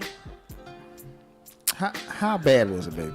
I'ma say, for lack of better words. Okay, let me stop you right there. On a scale from 1 to 10, 1 being the lowest, how would you rank it? It was a negative 150. To me, it was a shit show. For lack of better word, that's the first thing that came to my mind. That's exactly what it's a shit show. That's exactly what she said. Raphael, he's been in the political games for a while. He know his lane. He done been taught by the Democratic Party of how to tap dance around the question. Right. You think he answered, but in reality, he's not answering. He just said a lot of good stuff about it. And then Herschel Walker, the bully, poking. So Raphael had to feel like he had to defend that poking and not really answering the questions, which make every time they asked Herschel Walker a question, he answered them. He didn't tap dance. He straight answered them. Let me say But then they come out to me, it's like, let me get this out my heart. I'm sorry. I know I said on previous shows that Herschel Walker gonna lose. Are you taking it back? I think I'm like a fishing rod. I'm reeling it back in. When I tell you Herschel made this man look crazy yesterday. I told you. I was looking and listening. I wrote down some stuff from it, baby. Hold on, let me get my list. Get your notes out.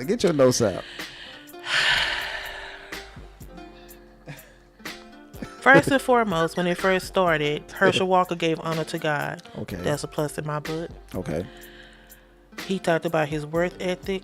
Really don't know what he did, but Okay then. He did say something I'm gonna have to double check. I got stars by. I'm gonna have to look in this.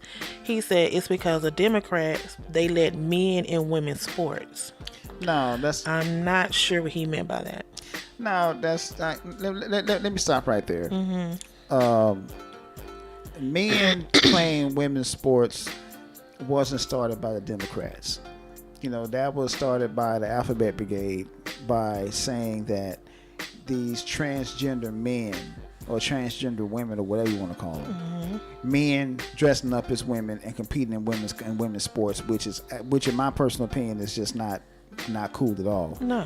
I disagree with that 100%. I mean, if you are a man, I don't give a damn if you put on a halter top and a miniskirt. You're still a man.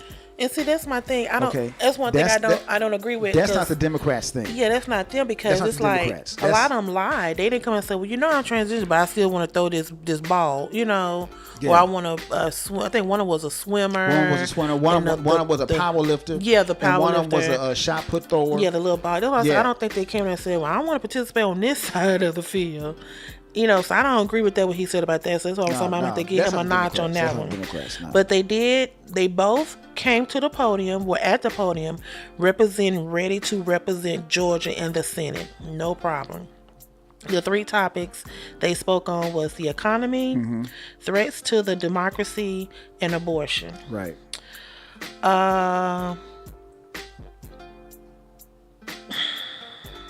Herschel got it. Herschel answered every question those 2 moderators asked him. I could be wrong. I kept looking at his ear when he was turning his head from side to side. I didn't see no earpiece. But when I told you they must have had him in a classroom studying like hell, he was studying, honey. Well, here's the thing about debates. For those of you who don't know anything about debates, I used to be on a debate team, so I know a little bit about something. I know a little something about debates. Okay, whenever you do a debate, they give you a list of the questions that they're going to ask you, so you can do your research and study. So that way you can come up with a point and or a counterpoint. You know, that's what they do. Okay, so they let them know what questions that they're going to ask them ahead of time, and once you get those questions and whatnot, you study, you do your research. That's when the research begins. Okay. And from me listening to Herschel Walker and watching that whole debate, I watched it from beginning to end. Right when I came home and my wife was out, I watched it from beginning to end. And I can honestly tell you, Herschel Walker was coached really, really, really well. Very. Really well. Excuse me, let's say this.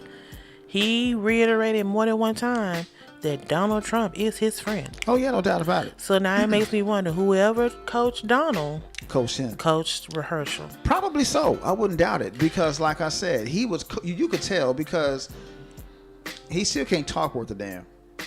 He still mush mouth, and he still says dumb shit. Oh, yeah. But that's a given. That's Herschel Walker. Because my cousin was Brickhouse Brown, God bless the dead.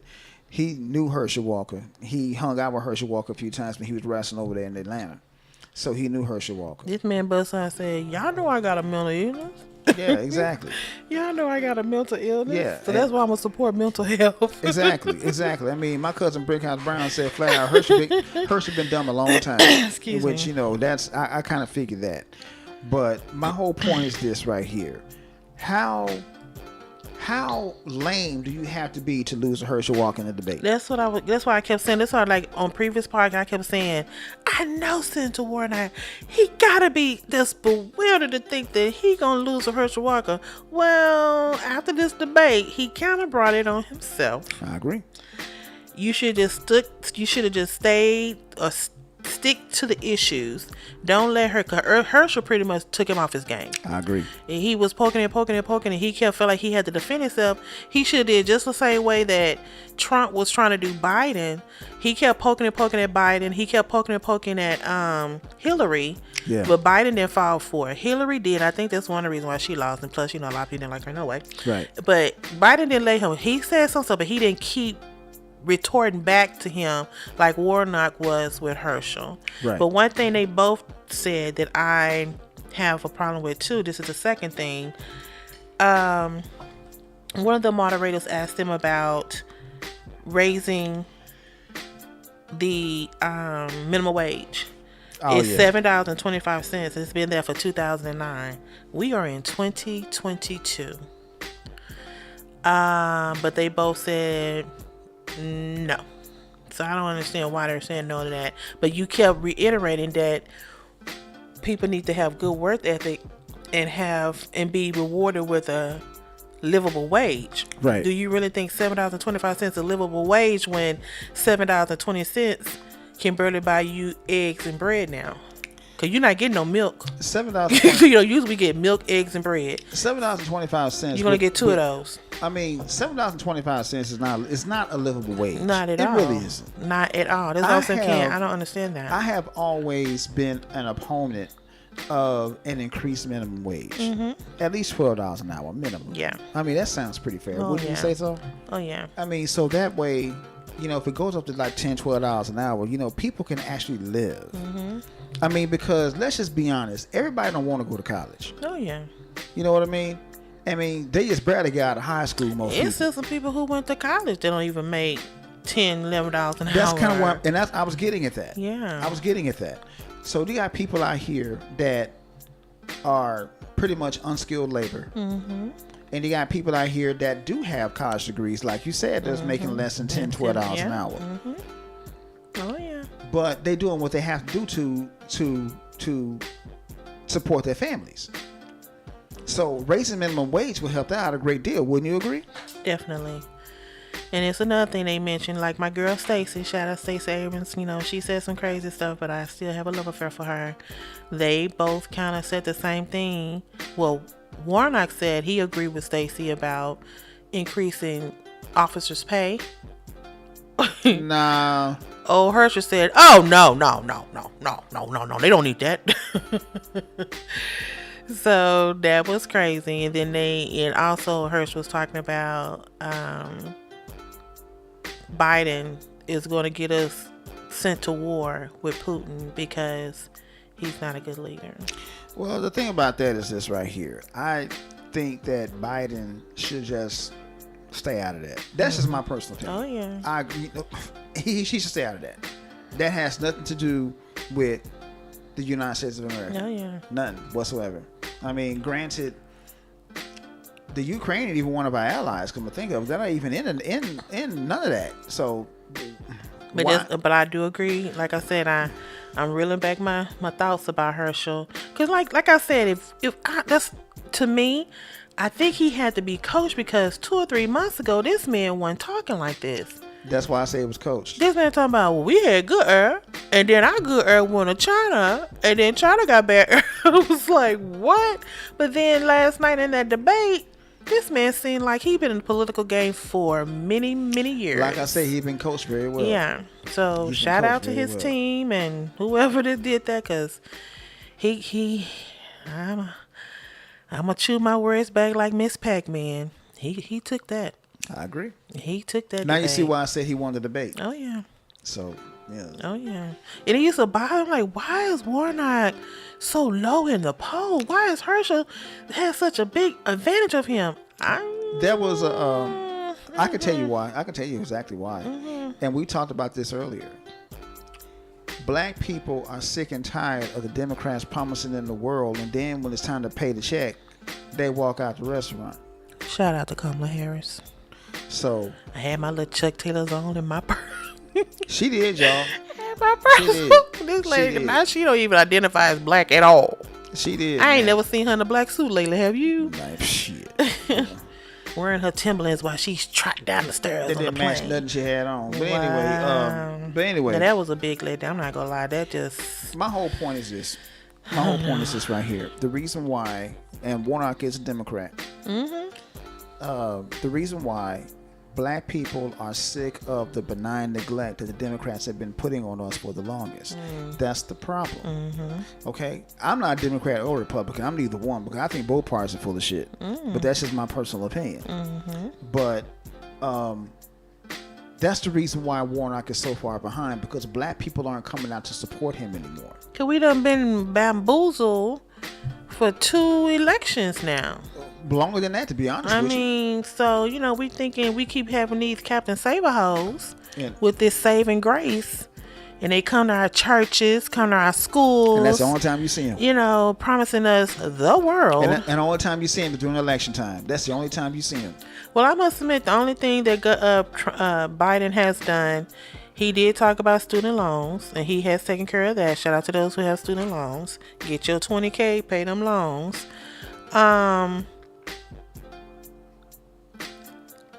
I'm still torn on the stimulus checks that he gave, because I still feel in the end we're gonna have to pay that money back somehow, some way. And in my mindset, I think we're doing it now. That's why gas is back up to $3.79 a gallon. I stopped and got some yesterday. I damn near cried. Bread is $5 a loaf. Eggs is almost $4.50 a carton for 12, and milk for a gallon is $4.49. It's getting ridiculous, ain't it? A pound, not 2, a pound of ground beef is $9. So I think they're getting back those stimulus money through that.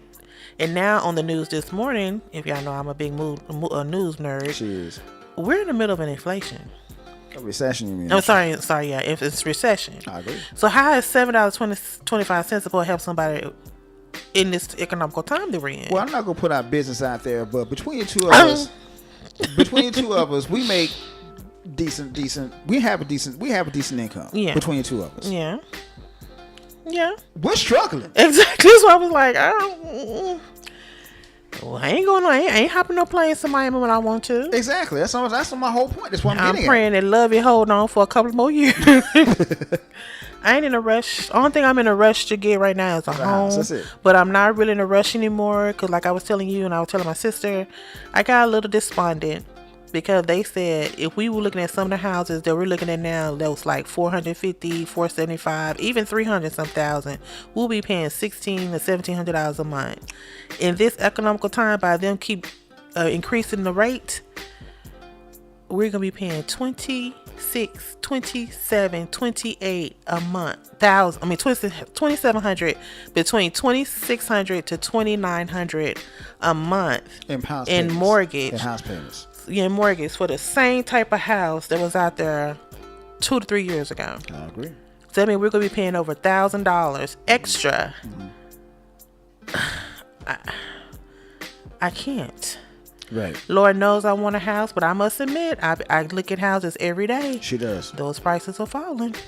Cause ain't nobody buying with the prices that they put on these houses. This is crazy. Well, yeah, of course they're falling, and that's what happens when the economy's in a tank like that. Yeah. So I'm gonna keep looking, and when I see one, if I see one, we gonna hop on it. We gonna ride it out in the storm. But I just can't. Not right now. No, Not right now. Can't do it right now. But anyway, You're not gonna get me, honey. But anyway, back on the debate. I when I saw that debate, I said, "Man, there's no way in hell this man lost the debate to Herschel Walker." Oh yeah. I said, because like I was like you. I was listening to Herschel. I'm like, this dude's been coached. He's either being coached as they're hearing those questions, Had his or little glasses on. thank you. He's either being coached, or he's been coached. Oh yeah. And he's been coached well. Oh yeah. Because this man can't even form a complete sentence good. We came down here to the docks to promote the docks for the docks. What? What? Huh? Yeah. Yeah. But you know what? In his favor, he did say, I've been asking Warnock for a debate several times now. Yeah, he did say that. Yeah. He did say that. He was prepared, honey. Oh, yeah. Like I said, somebody been working with him. He's been coached. He was prepared, locked, set, and loaded to go. He has been coached. So shout out to the Georgians. It look like y'all gonna have Herschel Walker as your senator. I feel sorry for y'all, man. Y'all, man. Maybe he'll take that whole team with him when he get in the Senate. Who knows? Ooh, child. I don't know. I don't know. Is that all you got, babe? I want to do this last one. It's a feel good story. And you sent me this one. It's about an older lady. She said, don't get mad and fall out. North Carolina woman celebrates 110th birthday with strong faith and a kind heart. You know what? Let me tell you. Hold on. I gotta give her some applause on that, man. Yeah, buddy. And the reason why I put that story out there is because my grandmother was a woman named Ella Mae Mills. She died in 1978, 79, somewhere along in there. 116 years old. 116. I thought that was an amazing feat. Very much so. That was our big mama in our family. That was Big Mama in our family. Big Mama is the one that she was the first one that called me the little red boy. Cause she would always tell Mama, Judy, go bring me that little red baby of yours. And she bring that little, and she sit me right there by Big Mama, and I remember this vividly. Sit me right by Big Mama, and I would go to sleep right there in Big Mama's arms. I would go see Big Mama when I was little. Whenever I go down home and kick it with my grandparents and whatnot, I go because Big Mama used to live down the road. I showed you where she lived at. Right. Big Mama lived right down the road from us. I go over there, climb up in that mulberry tree, and pick mulberries. Excuse me. Get in trouble for it, but still, I pick mulberries. Oh yeah. Now this lady, 110 years old. 110. That's an amazing feat. And she has one of the mottos that I spoke about, one of my mottos, and I try to do it. Sometimes people push a button. Treat people like you want to be treated. That's all I know. The golden rule. If they don't treat you like that, respect them and keep on moving. Don't get mad and fall out. Just keep on moving and doing what you've been taught to do. Sometimes that's hard to do. But I've experienced this recently, and I was very proud of myself. Now, once I got off the phone, I Yeah. But during I just watched like a duck. The water just went down like a duck. So I wholeheartedly believe that as well. But kudos to her, 110, and she still look good. Let me tell you something. Looks good. Let me tell you something. If you knew if you knew my great grandmother back then, I can tell you this: my great grandmother had eyes just like yours. Oh, sweet. She did. She had eyes just like yours. So how many children did she have? Let me see if I can get them all. Grandpa, Uncle Jack, Aunt Nancy, Aunt Hester, Aunt Sis. That's 5. I'm leaving one. Uncle Jack, Uncle Thomas, 7. Wow. She had 7 children. Wow. Beautiful. I don't know how many grandchildren she had or great grandchildren. She had great grandchildren. That's how long she lived. Well, the reason why I asked is it's just a testament of how they live their lives. Right. Just how they live their lives. So. Oh yeah, wow. One of her great grandchildren was my cousin Eddie Dean. That's one of her great grandchildren. Wow. Lord, I I pray that I can make it, because that is truly a blessing. So happy birthday to. By all means. By all means, definitely, man. And her name is Catherine Farrell, and she was so excited that she got a birthday wishes from President Joe Biden. Excuse me, and the governor Roy Cooper. Okay. She's from Durham, North Carolina. Oh my God, 110. 110. That's a feat by itself, man. Amen. That's a feat by itself. You live, think about that for a second. See, that's why I love talking to old people that still got the facilities about them, because they have so much knowledge. They've been there, done that. What they call wisdom. Yeah, that's wisdom. They've been there, done that. So, yeah. Well, you ready to try to hit the top? That's all the hot topics that I had. I know we had a lot, but we had a lot to make up for it because we haven't been in a while. But like I said, keep listening to us, because I'm telling you, every week you hear some stuff, be like, "What the?" Exactly. Oh my! And you be like, "Ha!" Like that Dylan Roof story. Let's make it giggle. Where he think he going with that? Really? So Man, yeah. That's all the current events for this week. All right. Well, I'm gonna put a picture up here. This of a very, very, very happy couple. And the reason why I put that picture up is because there's some people out there that lack the skill that this couple has. And that's the skill to communicate. Because I've always said this. Who is it? I don't know. But anyway, the point I'm trying to make is this right here. The reason why I call this Black Talk is because the biggest problem in relationships, in my personal opinion, is no communication. That's one of the biggest problems. You got people out there that are scared to talk to each other. They do this right here. And if you could see me, I got my cell phone in my face. And they do this right here. They have their cell phones in their faces. They don't want to talk to nobody. Talk to each other. Talk to each other. So, and my wife would tell you this, man. When I come home, I put my cell phone down. I don't even think about it. Because I'm about her. I mean, she's usually working, but when she's not working, we actually talk. So I think that black people, especially black men and black women, as a couple, need to put those cell phones down, turn off the TV, and just talk about whatever comes to mind. I like to use the word check in with each other. Yeah, exactly. You gotta check in. What I always ask you when we get ready to eat dinner or when you come home. How was your day? How was your day? Exactly. And I don't know what happened to you once you leave out this door. And I do the same thing. Even though we text and talk throughout the day. Right. I can't physically see you. Yeah, exactly. I do the same thing when I come home. Babe, how was work? Oh, and I come home. Oh, baby, you still working? Oh, okay. Don't worry about it. And that's the way it should be. So we need to talk more because, again, and I got a video from Minister Farrakhan coming up too, because like brother Minister Farrakhan has said on several occasions,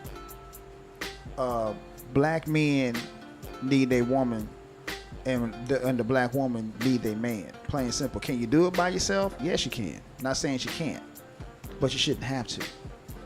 Because it's a whole lot easier if you got a helpmate. You get what I'm saying? And I agree with that 100%. So, what say you, babe? Excuse me, I'm sorry. Good question. I'm gonna say some men, to me, this is my personal opinion. Right. Some men do prefer face-to-face communications, but they like to, they have like a lot of personal space that they don't want invaded. Oh, that's people in general, not just men. But once they get like us in a relationship, they become not comfortable, but a little bit more relaxed where they can open up and communicate and share past histories and events and joys and woes and future plans, endeavors, and lifelong goals together, which is what everyone wants, because there is a lot of men and women who don't know how to express that. And I can honestly tell you, and my mother can tell you this too, I have never been more open with anybody other than with you, because I'm a very, very, very private person. I don't like telling people my business for no reason. I don't care who it is. And I'm just going to say that because I am a woman. Yeah. There is a difference between the way women and men communicate, of course. I agree. But I think women do it better. No, you're right. I agree with you. You're absolutely right. I mean, that's no shame on men. Women are better communicators than men. Always have been. Because I think our brains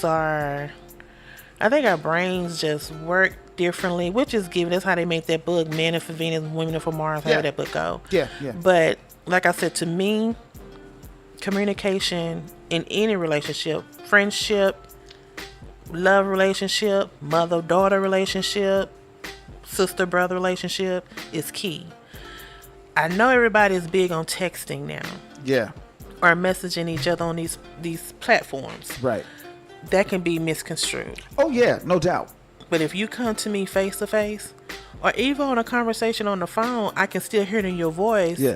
If you're sincere, right. If you're genuine, right. Or you just shooting the shit. Right. So that's why I have a big component toward communication. Right. And I have a big component for empathy. Right. I don't like to be lied to. No. I don't like to be just taken advantage of. No. I don't want nobody to take a assumption toward me. Don't assume nothing. Yeah. Because everybody can play party in front of you, but could be, like I was talking to my sister earlier, I could be, okay. But my heart can be shattering into pieces. Right. And if you knew me, if you knew my characteristics, you'll be able to pick up on that. And you won't be able to pick up on that unless you communicate and talk to me. Right.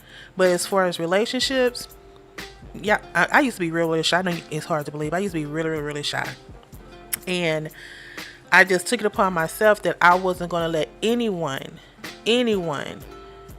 shame me for how I look, who I am, where I came from, or shatter my self-esteem. Right. And I just decided to be, this is what I used to say too, what you see is what you get from me. Right. I do a lot of things to enhance my beauty, but my personality, my characteristics, everything, this is me. And I'm a diehard friend. I'm a diehard lover. I'm a diehard family member. But there's just so much a person can take. Right. You have to talk to me. Right. I cannot read your mind. I agree. And I think that's some of the parts I experienced with talking to friends and family with just any kind, like I said, any kind of relationship, friendship relationship, sister and brother relationship, love relationship. A lot of people don't talk. I agree. They just assume. And your assumption will lead you down the road wrong all the time. I agree with you. Yeah. I agree with everything you said. I agree with everything you said. So that's just how I feel. I just feel like I want everyone to be happy. I think God put us on this earth to be happy. Right. I don't think God, I mean, I know some people thinking she's just lonely, she just bitter. I don't think that's true. Some people have genuinely been hurt. Yeah. But I have had several friends to tell me that I'm closer to them than their own blood sister or brother, you know. And I appreciate that. How many times have I told you to your face that you know more about me than some of my family members? A lot, yeah. Yeah, and Yeah. that's a very true statement. And I'm not finna call the Inquirer and give your secrets out or anything. Of You course came not. to me in cold faith and expressed those memories of your life to me. Right. And I would treasure them in my heart forever. Right.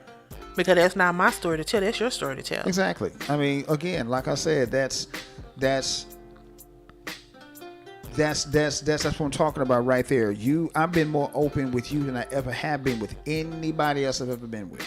And okay, you said Right, that, like you said that. So expound on that. What was it, or what is it that you felt, for lack of better words, comfortable to open up and express yourself? Well, you were genuine. That's the main thing. You were genuine. I mean, because it's like I told you in our wedding vows. After that first date, I knew I was going to marry you. I said, yeah, I'm going to marry her. Yeah, but after that, when I went home and sit down and chill for a minute and called you to make sure you made it home okay, I said, yeah, I'm going to marry her. Yeah, buddy, that's the one Is right that there. right? I sure did. I'm sitting up there watching TV. I was watching TV. I could tell you exactly what I was watching, too. I was watching King of the Hill. I often say Bob's Burgers. Close. Close. Oh, God. Mm-hmm. I was watching King of the Hill.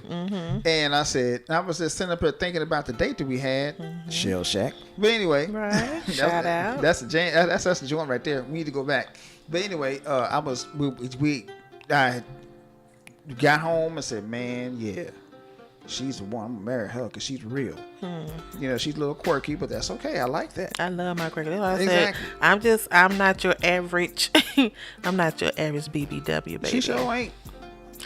Don't let the way. I used to tell people, don't let the way fool you. Hey man, we had a good time. We really had a good time. And again, but like I said, before we even actually physically dated, we talked on the phone for hours on end. From sunset to sun up. Oh man, phone going dead. Oh, Right. phone going dead. Hold on, Right. plug it up. Shit, keep it talking. Yeah. And I mean, just like now, I mean, we still have those conversations. We have never stopped doing that, and I'm glad that we haven't, because that just goes to show that A, we are madly in love with each other, and two, we don't mind communicating. Absolutely. Yeah, And it gotta start there. How do you know someone if you don't communicate? exactly. You can, like I said, I know we first meet someone, it's your representative. Yeah, But after a while, like I said earlier about the couple that was in the premarital class we went Right. to, he was still finding out things about his wife 46 years later. that happens. You know what I'm saying? That happens. So it's like you have to communicate. You got to be on the same page first of all. I agree with you on that. And like I said, men think different, women think Oh different. yeah, no doubt. But somewhere along the line, y'all gonna have to get on the same page somewhere. Yeah. And then from there, it can't be nothing but glorious, you know? Like I said, don't get us wrong. Like he said earlier, we do have our spats, Oh yeah, we do. We do. especially me. But what he do, he just let me get it out. Sometimes he rumble on his voice. I be like, what? Say it louder, you know? But nothing is physical. Oh no, Never I that. refuse to get that. I refuse to get that word. And it's just I pride myself. You will never walk away from me not knowing how I feel. Exactly, and that's the way it about should a situation. be. And that's the way it should be. I mean, you know, I don't care how mad I get at this woman. I don't care how mad I am at this woman. I'm still gonna grab her booty. Oh God. I am. But yeah, it should be like that. Yeah. It should be, cause like I said, everything will be pictures and cream every day. Oh no, It's not, but you have to be able to communicate it and get right back on that love train. Exactly. And I remember, I used to have. I think I have this whole interview somewhere. I have to look at it and see. Brother Minister Louis Farrakhan, the Nation of Islam, said something really profound when it came to men and women. You remember that? Because you sent it to me. I did. Oh, I forgot what. Oh, I got it right here. You I'm do? getting ready to put it Okay. up here. I'm going to put it up Yeah, here. I thought it was so like, it was like a aha moment for me. Right. You know. I'm going to go ahead and play it. Okay. Hold on. You already know what it says. We probably won't hear it, but I'm going to go ahead and play it anyway. Okay. Let me turn on the music, so it won't overshadow it. And I'm going to go ahead and play Brother. No man is a man without a woman. It's a woman that helps the man to be a man. A man that don't have a woman don't know if he's one. What do I mean by that? A woman will test you to see if you are what you say you are. Any woman that you fall in love with, she love you too, but she gonna try you. That's her nature. She gotta know that she can depend on you. She gotta know that you'll stand up for her. She got to know that you'll back up the children that she brings in the world for us.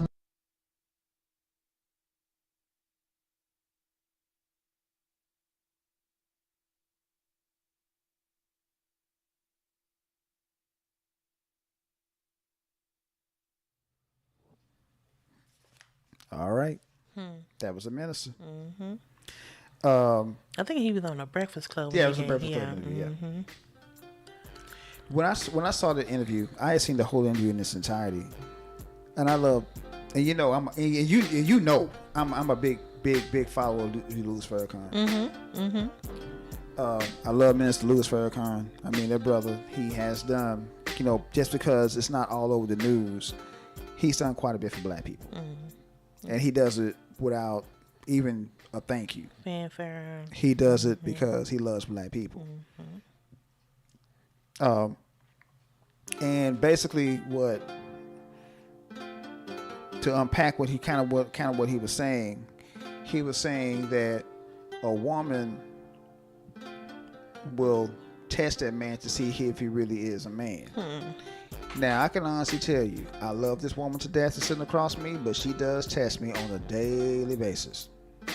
That's what she's supposed to do. I just was like, if I didn't, what would you think of me? Exactly my point. That's what I was getting at. See, that's what she's supposed to do. She's supposed to test me to make sure that she's going to feel safe if somebody come busting through their door. Amen. You know.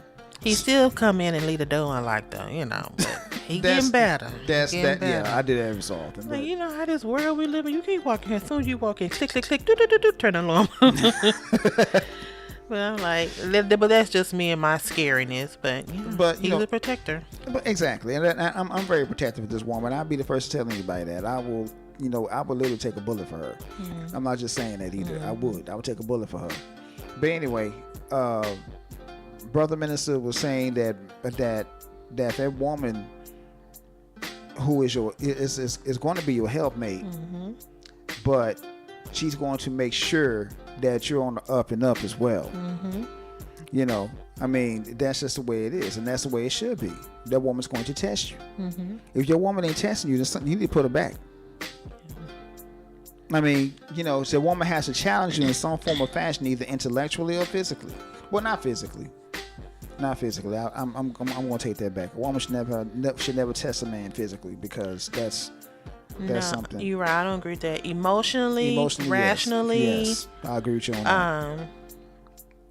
Spiritually. Yes, definitely. Intellectually. Oh yeah. So all them leads. Yeah, all those. You know. But physically, it depends on what you mean physically. Well, I mean, because I am a physical person. Yes. Physical touch. Let me put it that way. Physical touch person. Yeah. But not with the fisticuffs. Oh no, I didn't mean by the fisticuffs. Yeah. That's not what I meant. Yeah. See, some people might think that you like. No, not physical. I mean, physical is a good trait to have. Oh no. Being physical with your mate is definitely a good thing to do. You know, you like touching his booty, so you know. Sure do. That's a physical touch. Exactly. I sure do. But anyway. So, yeah. But that's what I mean by physical. You know, she has to test you in that way, not necessarily, you know, if she can beat you boxing and stuff like that. No. I'm not about. I used to tell my friends growing up, you would never, ever find me trying to fight a man. Exactly. I don't care if this man was the size of this pencil. He had more strength than you had. I don't care if you would build like Ronda Rousey or Muhammad Ali daughter. What's her name? Layla. She's a professional boxer. That man could be built like a piece of stick gum. He can still lay you out one punch. Yeah. So you will never ever see me try to physically fight no type of male figure. Now, Now, to piggyback off of what you just said, that's the way you should think. But then you got some women out there that think they can take a man. Oh yeah, I've seen women just go up on a man, boom, and get beat down, eye black, hair pulled. Yeah. Yeah. I've seen that. Oh yeah. And then start crying. He hit me. Well, you bucked up against it. Yeah. I mean, I look at it like this. I don't condone no man hitting a woman. I do not condone that at all. Absolutely. But I will say this to these ladies out here, and I hope y'all are listening. If you put yourself in a man's place and you get up in a man's face and you hit that man trying to be like a man and that man lays your ass out, don't get mad. You put yourself in that position. Well, you will hope that a man can have some type of restraint as well. Yeah, but most men don't. If you keep pushing that button like like you playing on a video game, how you push them buttons real fast. You keep pushing that man button like that, you're going to have to be aware of the consequences. Yeah, it's going to be consequences. I'm going to say that. I'm not condoning that by any stretch of the imagination. I would never say that. Absolutely. Now, me personally, I just walk off. But that's me. I would walk off. Yeah. Because I know, look, man, I'm a martial artist. If I really want to do something bad to you, I could. I'm just going to walk off. Right. So that's the main reason why. And that's not being a weak man. That's being the bigger man. That's being the bigger man. That's not being a weak man by any stretch of the imagination. Right. But then again, you just got some women out there that will bring that out of you. And you have to, show them. What they say, know how to push. That's another way of saying know how to push them buttons. You got to show them, hey, let me show you what I'm talking about real quick. Now, see, there you go. Now you're on your ass. Yeah. Let's not do this again, please. But that's just the way it is, and that's unfortunate. But I agree with you. If you got to get to the point, and I tell, as a matter of fact, I told you this. If we got to fight, I don't need to be with you. Amen. We can fight verbally. I mean, we got to physically fight. Nah, man. I've been told that I can come with some words. I don't think I can. I think I'm real polite. But I mean, I'm just saying, and I told you this, like I said, if we gotta physically fight, I don't need to be with you. Nope. I ain't got time for that. Not at all. I ain't got time for that at all. So I got better things to do with my time besides trying to whoop up on a woman or defend myself from getting beat up from a woman. I'm sorry, that's not how I roll. And women, let me say this: as a black woman who for 50 years was single. I've been engaged before. I've been in relationships before. Don't settle. Don't settle. Don't think that this is... I prayed about it. Because I was in a situation which I thought was going to turn into something. I just prayed to God. And all of a sudden, them signs. But when I tell you they start popping up all kind of red flags, like, ooh, wait a minute. I can't take it all. So I chose upon myself to take myself out of that situation. Yeah. And I just prayed to God. I said, God, if it's your will, you gonna send me my Boaz. And he has. Yeah.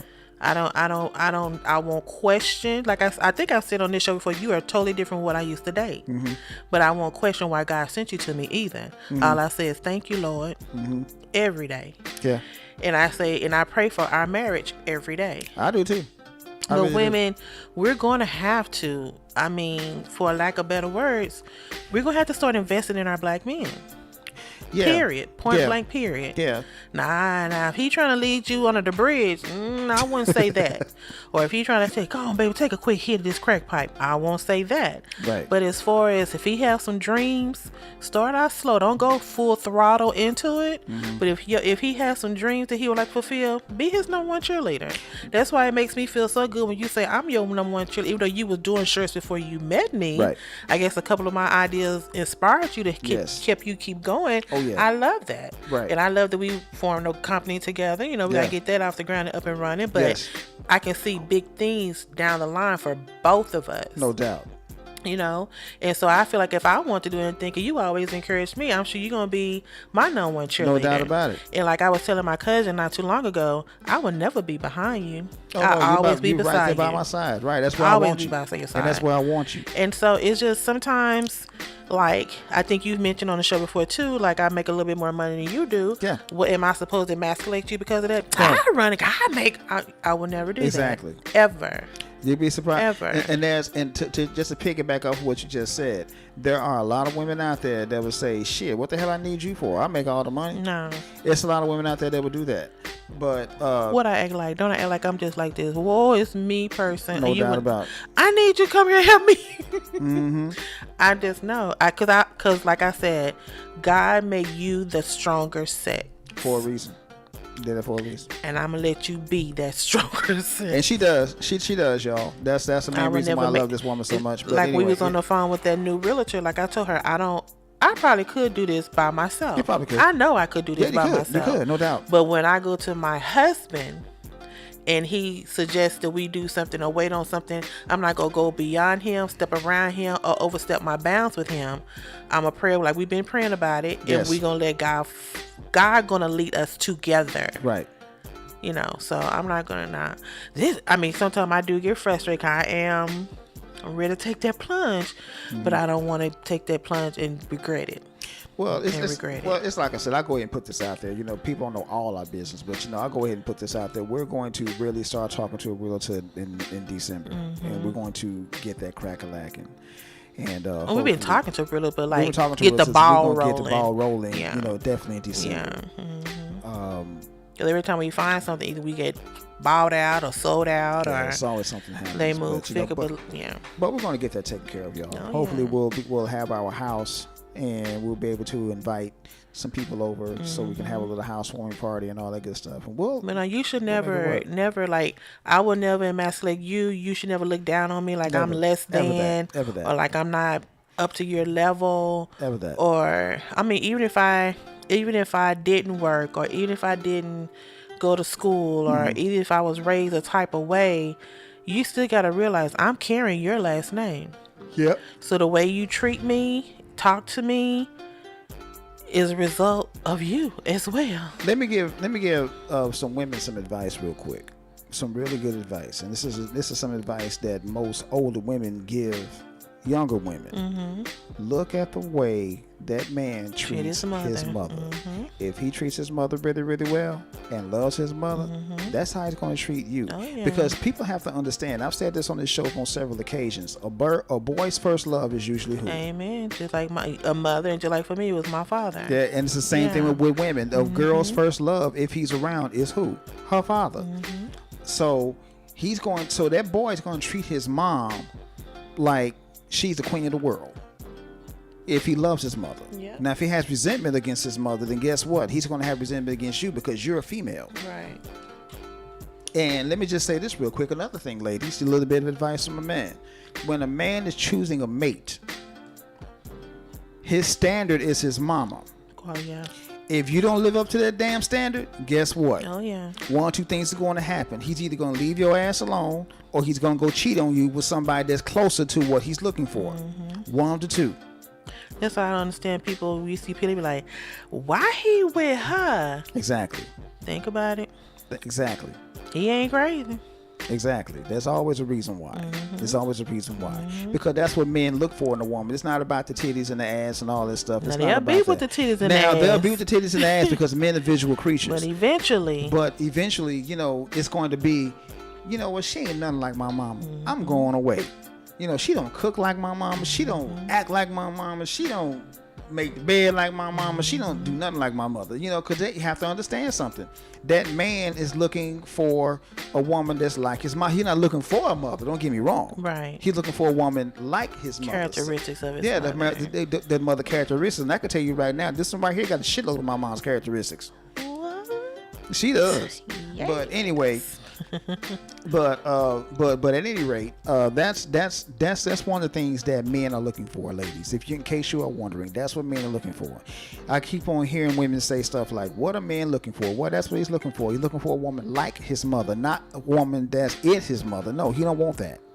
He's looking for a woman that's like his mother. Once he finds that woman that's a lot like his mom, number one, he'll stop cheating, and number two, he'll stay home at night. Well, I know the thing now, everybody keeps saying, I'm looking for a soulmate. I'm looking for a soulmate. He my soulmate.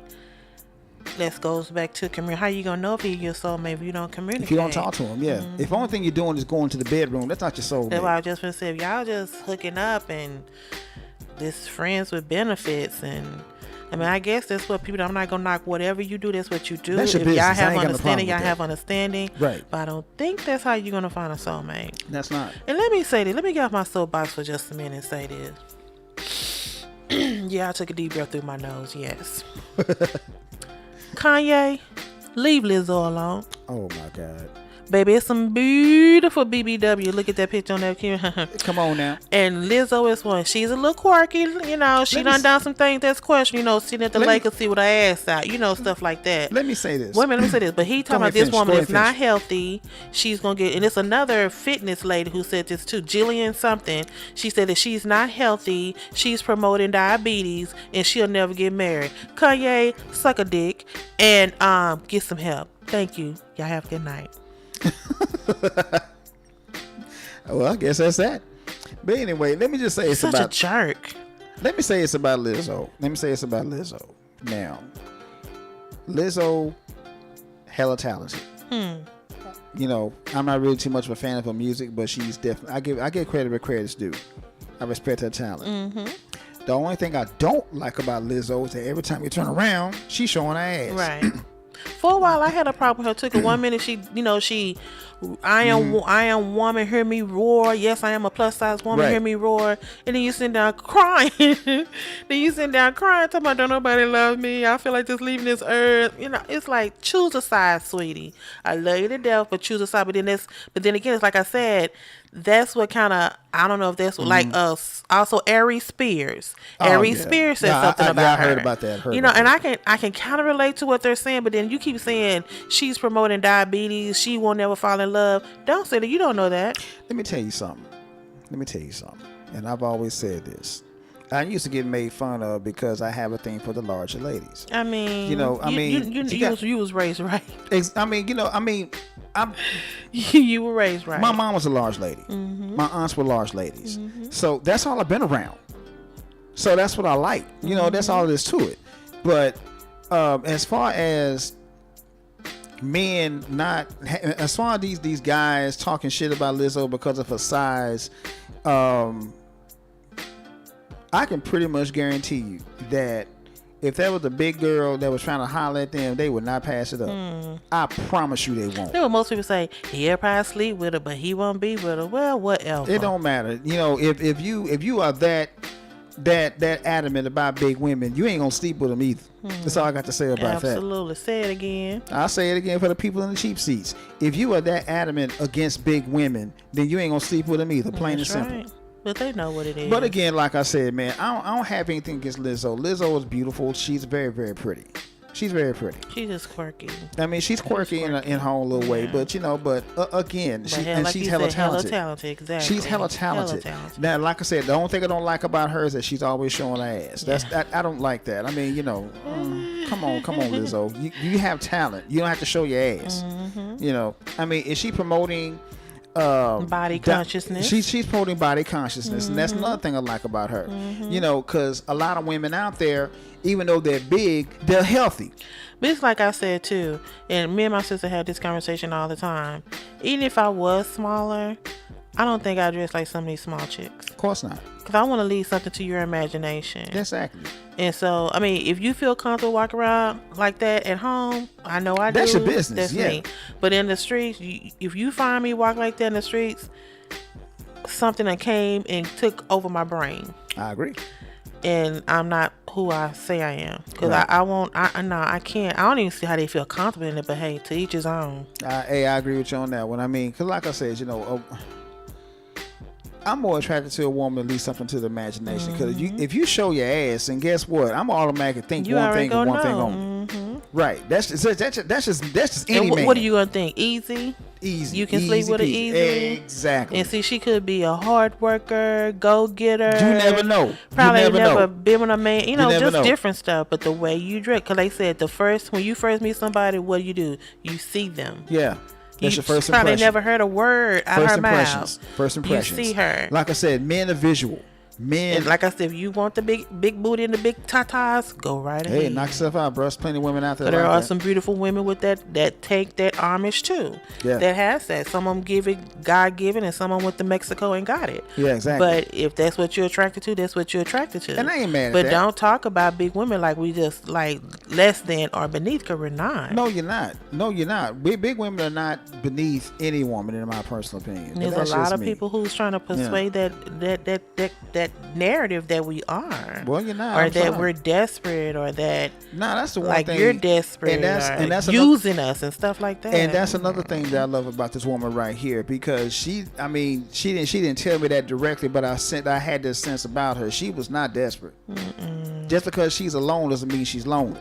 See, that's what people have to understand, man. See, really alone. these big girls out here, trust me.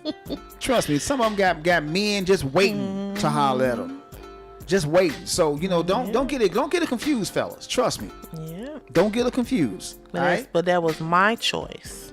I had a choice, so Exactly. So don't get it twisted, Don't y'all. screw the narrative, honey. Don't get it twisted, y'all. And that's why I've kind of like when I see a plus size woman with questionable self esteem, it hurts.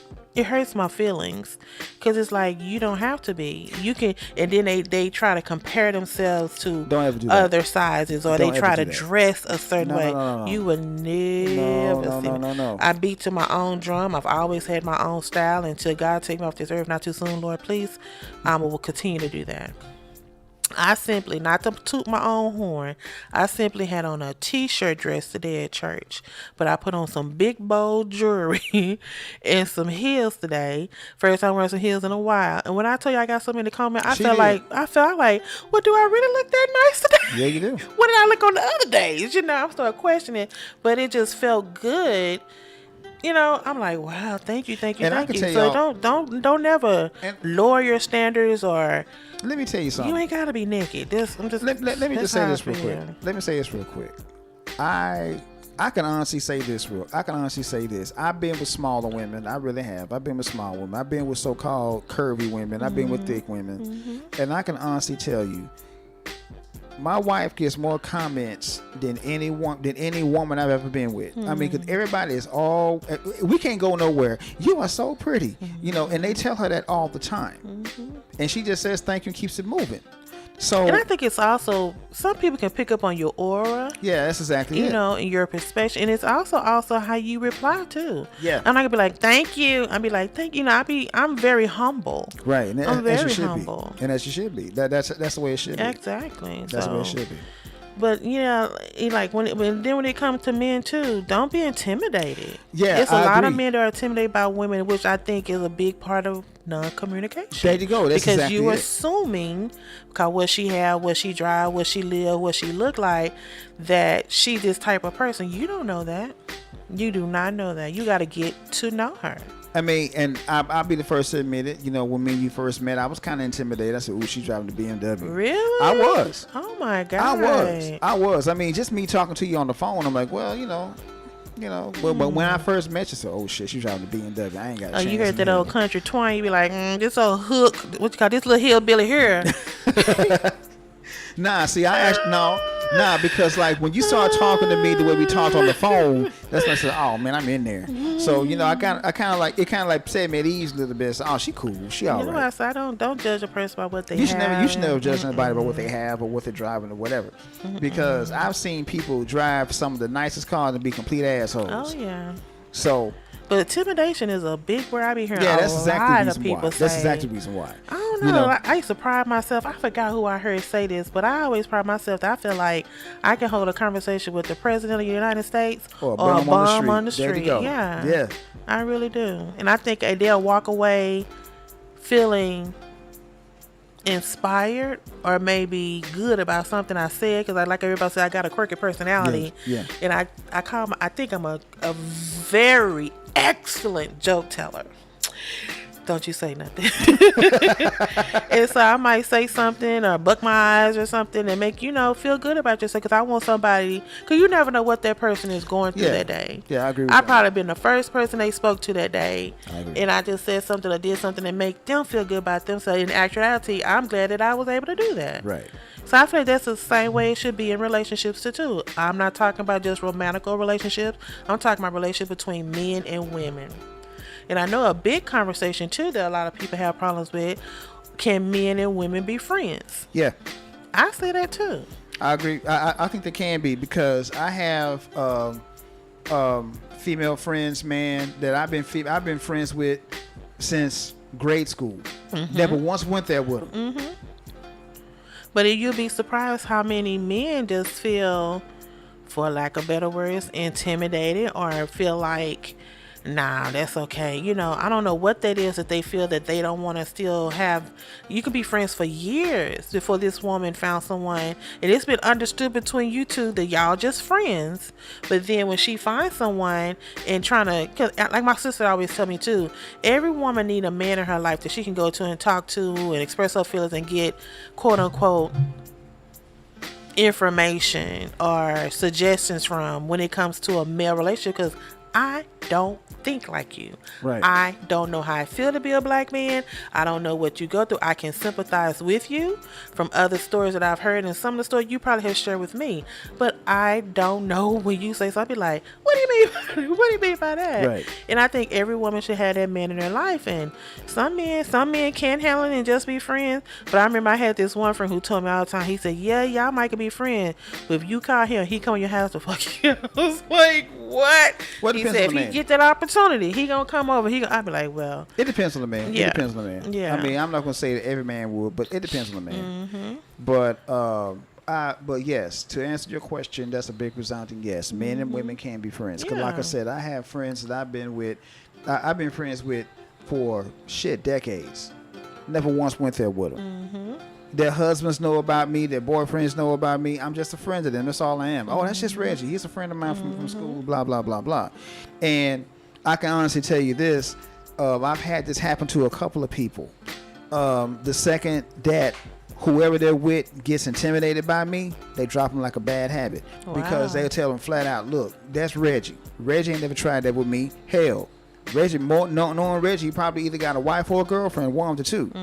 So, if you're intimidated by Reg, that's on you. I can find somebody else. is that a red flag? If she meets someone and she thinking it's someone that she want to spend her life with, then all of a sudden she start talking about you and they meet you, and all of a sudden be like, I don't like that mother. Is that a red flag for her? I don't know. I can't. You have to get somebody on the phone and ask them that, because I really don't know. I mean, it depends. It depends. But for her to walk away from a relationship, I mean, yeah. so I mean, because like us, it's like it'll be the same thing. It'll be the same thing if. Well, no. It wouldn't be a red flag for me, because I'm just gonna be honest with you. Shit, hell, that's my wife. I ain't gonna dump my wife just because you don't like her. Fuck you. That's just me. But I wouldn't go to that extreme. But I'm just saying that has happened. So I mean, and I would. it's questionable. Yeah, it's questionable. I mean, there's some guys. I'm not gonna put their names out there. I'm gonna call this dude Bob. This one is some dude. Is some chick, I could call up and her, and Bob answer the phone. Hey, Ray, what's going on, man? You see that Dallas game? Whatever. Oh yeah, the game on. Oh, I'm man, sorry. Dallas getting, right now, I'm looking at it right now. Dallas getting beat What's the score? 20-3, halftime. Wow. It's halftime, so they have a chance to get Well, back. but them Philly boys ain't messing around. They sure ain't. They kicking ass. I'm looking at the game right now. But anyway, but yeah. Oh, you're supposed to be hosting this show? I am hosting the See, show. I'm always carrying the load. See, ladies, that's what I'm talking about right there. That's what I'm talking about right there. Whatever. We always gotta carry the load. Whatever. But yeah, this conversation, I wish we can get like a forum together and have other people to call in and give their opinions or experiences that they have with women and men, and as far as what they think is the big hindrance between women and men. You mean why they don't communicate? That I think we kind of hit on that. I think that the main reason why a lot of people don't communicate is because of the intimidation. Intimidated about what? I don't know, because Okay, let me say this. We on the same playing field. Right. You grew up in the country, I grew up in the country. Right. You went to college, I went to college. You a professional, I'm a professional. Right. Where's intimidation? Stop me when the intimidation come in. I don't understand intimidation. I don't. Well, I'm not. I'm just speaking for myself. I'm just speaking for myself. You know, that's what I see. And that's what I'm that a saying lot of about when doing. people say jealous. I don't understand jealousy. I understand envy. Yeah. But with envy, you can strive hard to get right over that person or either go further than that person. Exactly. So envy is kind of like a stepping stone to make you work harder.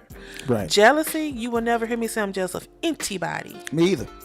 And when I say anybody, nobody. I'm the same way. I'm not jealous of no damn body. You know, because am I envious of some people? Yes. I'll be the first to tell anybody that. But I know that what I have going for myself, that I can either get what they have or go further than what they have. Amen. And that's the way it should be. And I've used that as a motivation. Motivate, good word. Very good word. That's exactly what I And do. I've used this on this podcast before.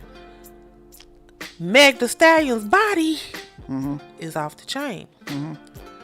I don't think I gotta do is get motivated. I probably could be with her. Probably be better than her. But I'm not jealous of her. Of course not. I'm gonna give her props. She done put in the work. I don't know if she did it physically, but I think she has did it physically. Cause I think she's cornbread fed. Her body is nice. So why would I be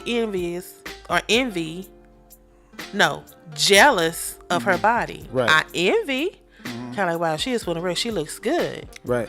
And all like that, I gotta just get up off my face and get it done. But you'll never say, just mix that up. No.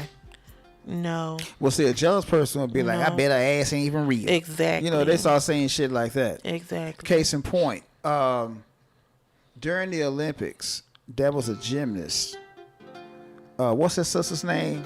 Simone Biles. No, not her. The other one. It was another one. The one they said shaped like Beyonce. No, the one that they kept talking about Sister Girl's hair. Oh yeah. I forgot her name. God. Now she had a funny name. I forgot her name, but anyway, people was just running this woman in the dirt, and she's doing things that you couldn't even dream about doing on the gym floor. Right. Winning gold medals at that. Right. And the only thing you could do is talk about her hair. Right. That's jealousy right there. Yeah. I mean, if it would made it so, Gabby Douglas. Yeah, that's her. That's Gabby her. That's Douglas. her. Gabby Douglas. And she tried to get a perm, and she started wearing these little different color ponytail. I'd be like, girl, don't just no. And that's what I'm saying about self-esteem. And she was worried about what people was talking about in the streets. But they never fought to her for winning them gold medals. I bet you that. Thank you. And that's the way it should be. So, again, let's talk about esteem for a minute. Let's talk about self-esteem for a minute. I had never been one to have low self-esteem. I'm confident. I know what I'm capable of doing. I know what I can do. I know what my limitations are. Just because I know what my limitations are does not mean I have low self-esteem. That means I know what I can do. Say it again. I can't play basketball. I'll be the first to tell anybody that. I can't play basketball for shit, but I love the sport. Okay, but I tell you right now, I could do a spinning heel kick with my eyes closed. Can you? No, you can't. Right. So, and you probably can play basketball, Muggsy, Spud Webb, if you just put in I'm the quite work. sure if I put the work in, I probably could. Exactly. That's what I'm looking for, a height factor. Right, exactly. I mean, you probably got some moves that'll shake them. Exactly. Know? I mean, I'm not saying that I can't. I'm just saying I just, right now, I suck at it. Yeah, I'd be the first to tell anybody that. So, which is why I didn't really play high school sports. But as far as me having low self-esteem, that's the one thing I've never done. That's the one thing I've never done. I never had low self-esteem. Yeah. If I don't know something, I'll let you know. I don't know that, but I'll find out. Right. And when people tell me, hey, man, can you draw this? Yeah, I can draw anything. And I would tell anybody that. That's not me bragging. That's just me being honest. I can draw anything. So, but self-esteem is a big factor when it comes to people when it comes to people in intimidation, because their self-esteem might be on edge when they come across a person they're kind of scared to talk to them. Because a lot of people's self-esteem is so fragile that if they get rejected, it'll put them in a kind of a blue funk. Put them back in the shell. There you go. Put them back in the shell. Yeah. I don't think I've ever had low self-esteem. I'm trying to think. I can't really see you having low self-esteem. I'm just being honest with you. If I have, I didn't know what it was. I didn't recognize that it was low self-esteem. And I've always, for those of you who don't know, I've been a plus-size baby. I was a plus-size baby. So, like I say, what you see is what you get. But I don't know. Have I ever had low self-esteem? I'm gonna have to go ask somebody who know me way back when. Well, I will say this. I'm gonna use me as an example. I can honestly tell you this. And my mother has told you this too. When I was a child, I had a real bad stuttering problem. I did too. Mm-hmm. I was stuttering, man. I couldn't form a complete sentence without stuttering. That's how bad it got. And so that's part of the reason why I didn't talk very much. Because every time I would start talking, I would start stuttering, people would make fun of me. And I felt some type of way about that. Yeah. So that's why I didn't talk very much as a child. That was a point in time when people didn't think I could talk. And I'm like, nah, I can talk just fine. I just don't have anything to say. And I've told people that. That's why I said I was just quiet. I didn't even give people the chance to hear me talk. I just was quiet. People thought I was quiet. Well, that too. Well, I'm a quiet person now. But anyway, I've always been a quiet, introverted person. But that, me having that speech impediment didn't help any. So I'm not going to say that my self-esteem was low. But me talking in front of people, and I still kind of have an issue with that now. Me talking in front of people kind of like gets me, kind of flustered. It always has. Not that my self-esteem is low. I guess because I'm kind of conscious about the stuttering thing. Even now. I mean, I do stammer when I talk. I do too sometimes. It's not a stutter, but it'll it's a never stammer. leave you. Oh no, it never leaves you. Yeah. But it got better once I started rhyming. I started rhyming because I noticed that whenever I rhyme, I don't stutter. Right. So because you got to think about what you're saying before you say it.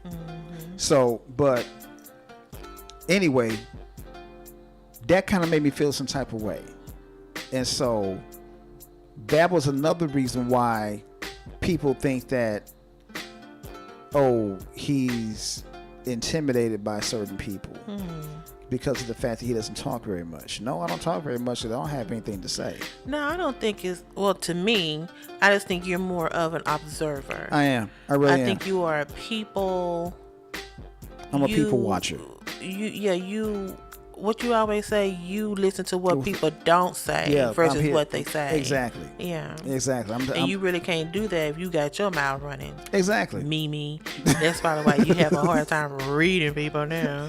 They end up stealing from you and taking money from you, and they know. Let me shut up. Yeah, babe. Just save it. But.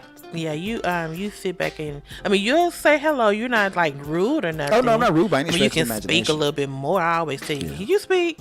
But as far as just like sitting around and blah blah blah, unless you get to know them, you have to be around them for a while before you do. But in essence, people just think you just quiet. Which I am, but to an extent, yeah. I am. Yeah. So I'll be the first to tell anybody that. So but. You're right. You're absolutely correct. I don't think you intimidated. Nah, but people seem to look at it as it is. Like he's intimidated. No, I just don't know you, and I'm studying you right now. Right. So if I'm quiet and I'm looking at you, I'm studying you. I'm reading your body language. That's what introverts do. We look at people and we study them. And once we study him, okay, now I see what angle I can go with him at, or go at her at. So, for the longest time, when me and you first started dating, I was studying you. I said, okay, let me study this girl. Ooh, I like what I see. Now let's A++++. Come on now. I ain't lying. But anyway, hey, I did something right. I married her. Right. So, you passed the test. Hello. But yeah, I guess that's why I said a lot of people just. Like I said, whatever you do, whatever you like, it's your business. But jumping in feet first, let's start slow. Yeah. Start slow. Hello, my name is. But I have heard some people who've done one night stands still together now. I agree. I know quite a few people that are still together from one night. You know what I said? Because sometimes it just takes, if you decide that you're going to get to know this person along the way, because you're going to do that if you know this person for 5 years, if you know this person for 30 seconds, it's still getting to know them every single day. And for the record, y'all, she didn't give me that cookie for 2 weeks. I sure did. You better believe it. I was a good girl, honey. what have you done to get this in 24? How long we together? 3 hours, 4 hours? You ain't done nothing in 4 hours. Say, I'm gonna drop these drums now. Exactly. So, but anyway, but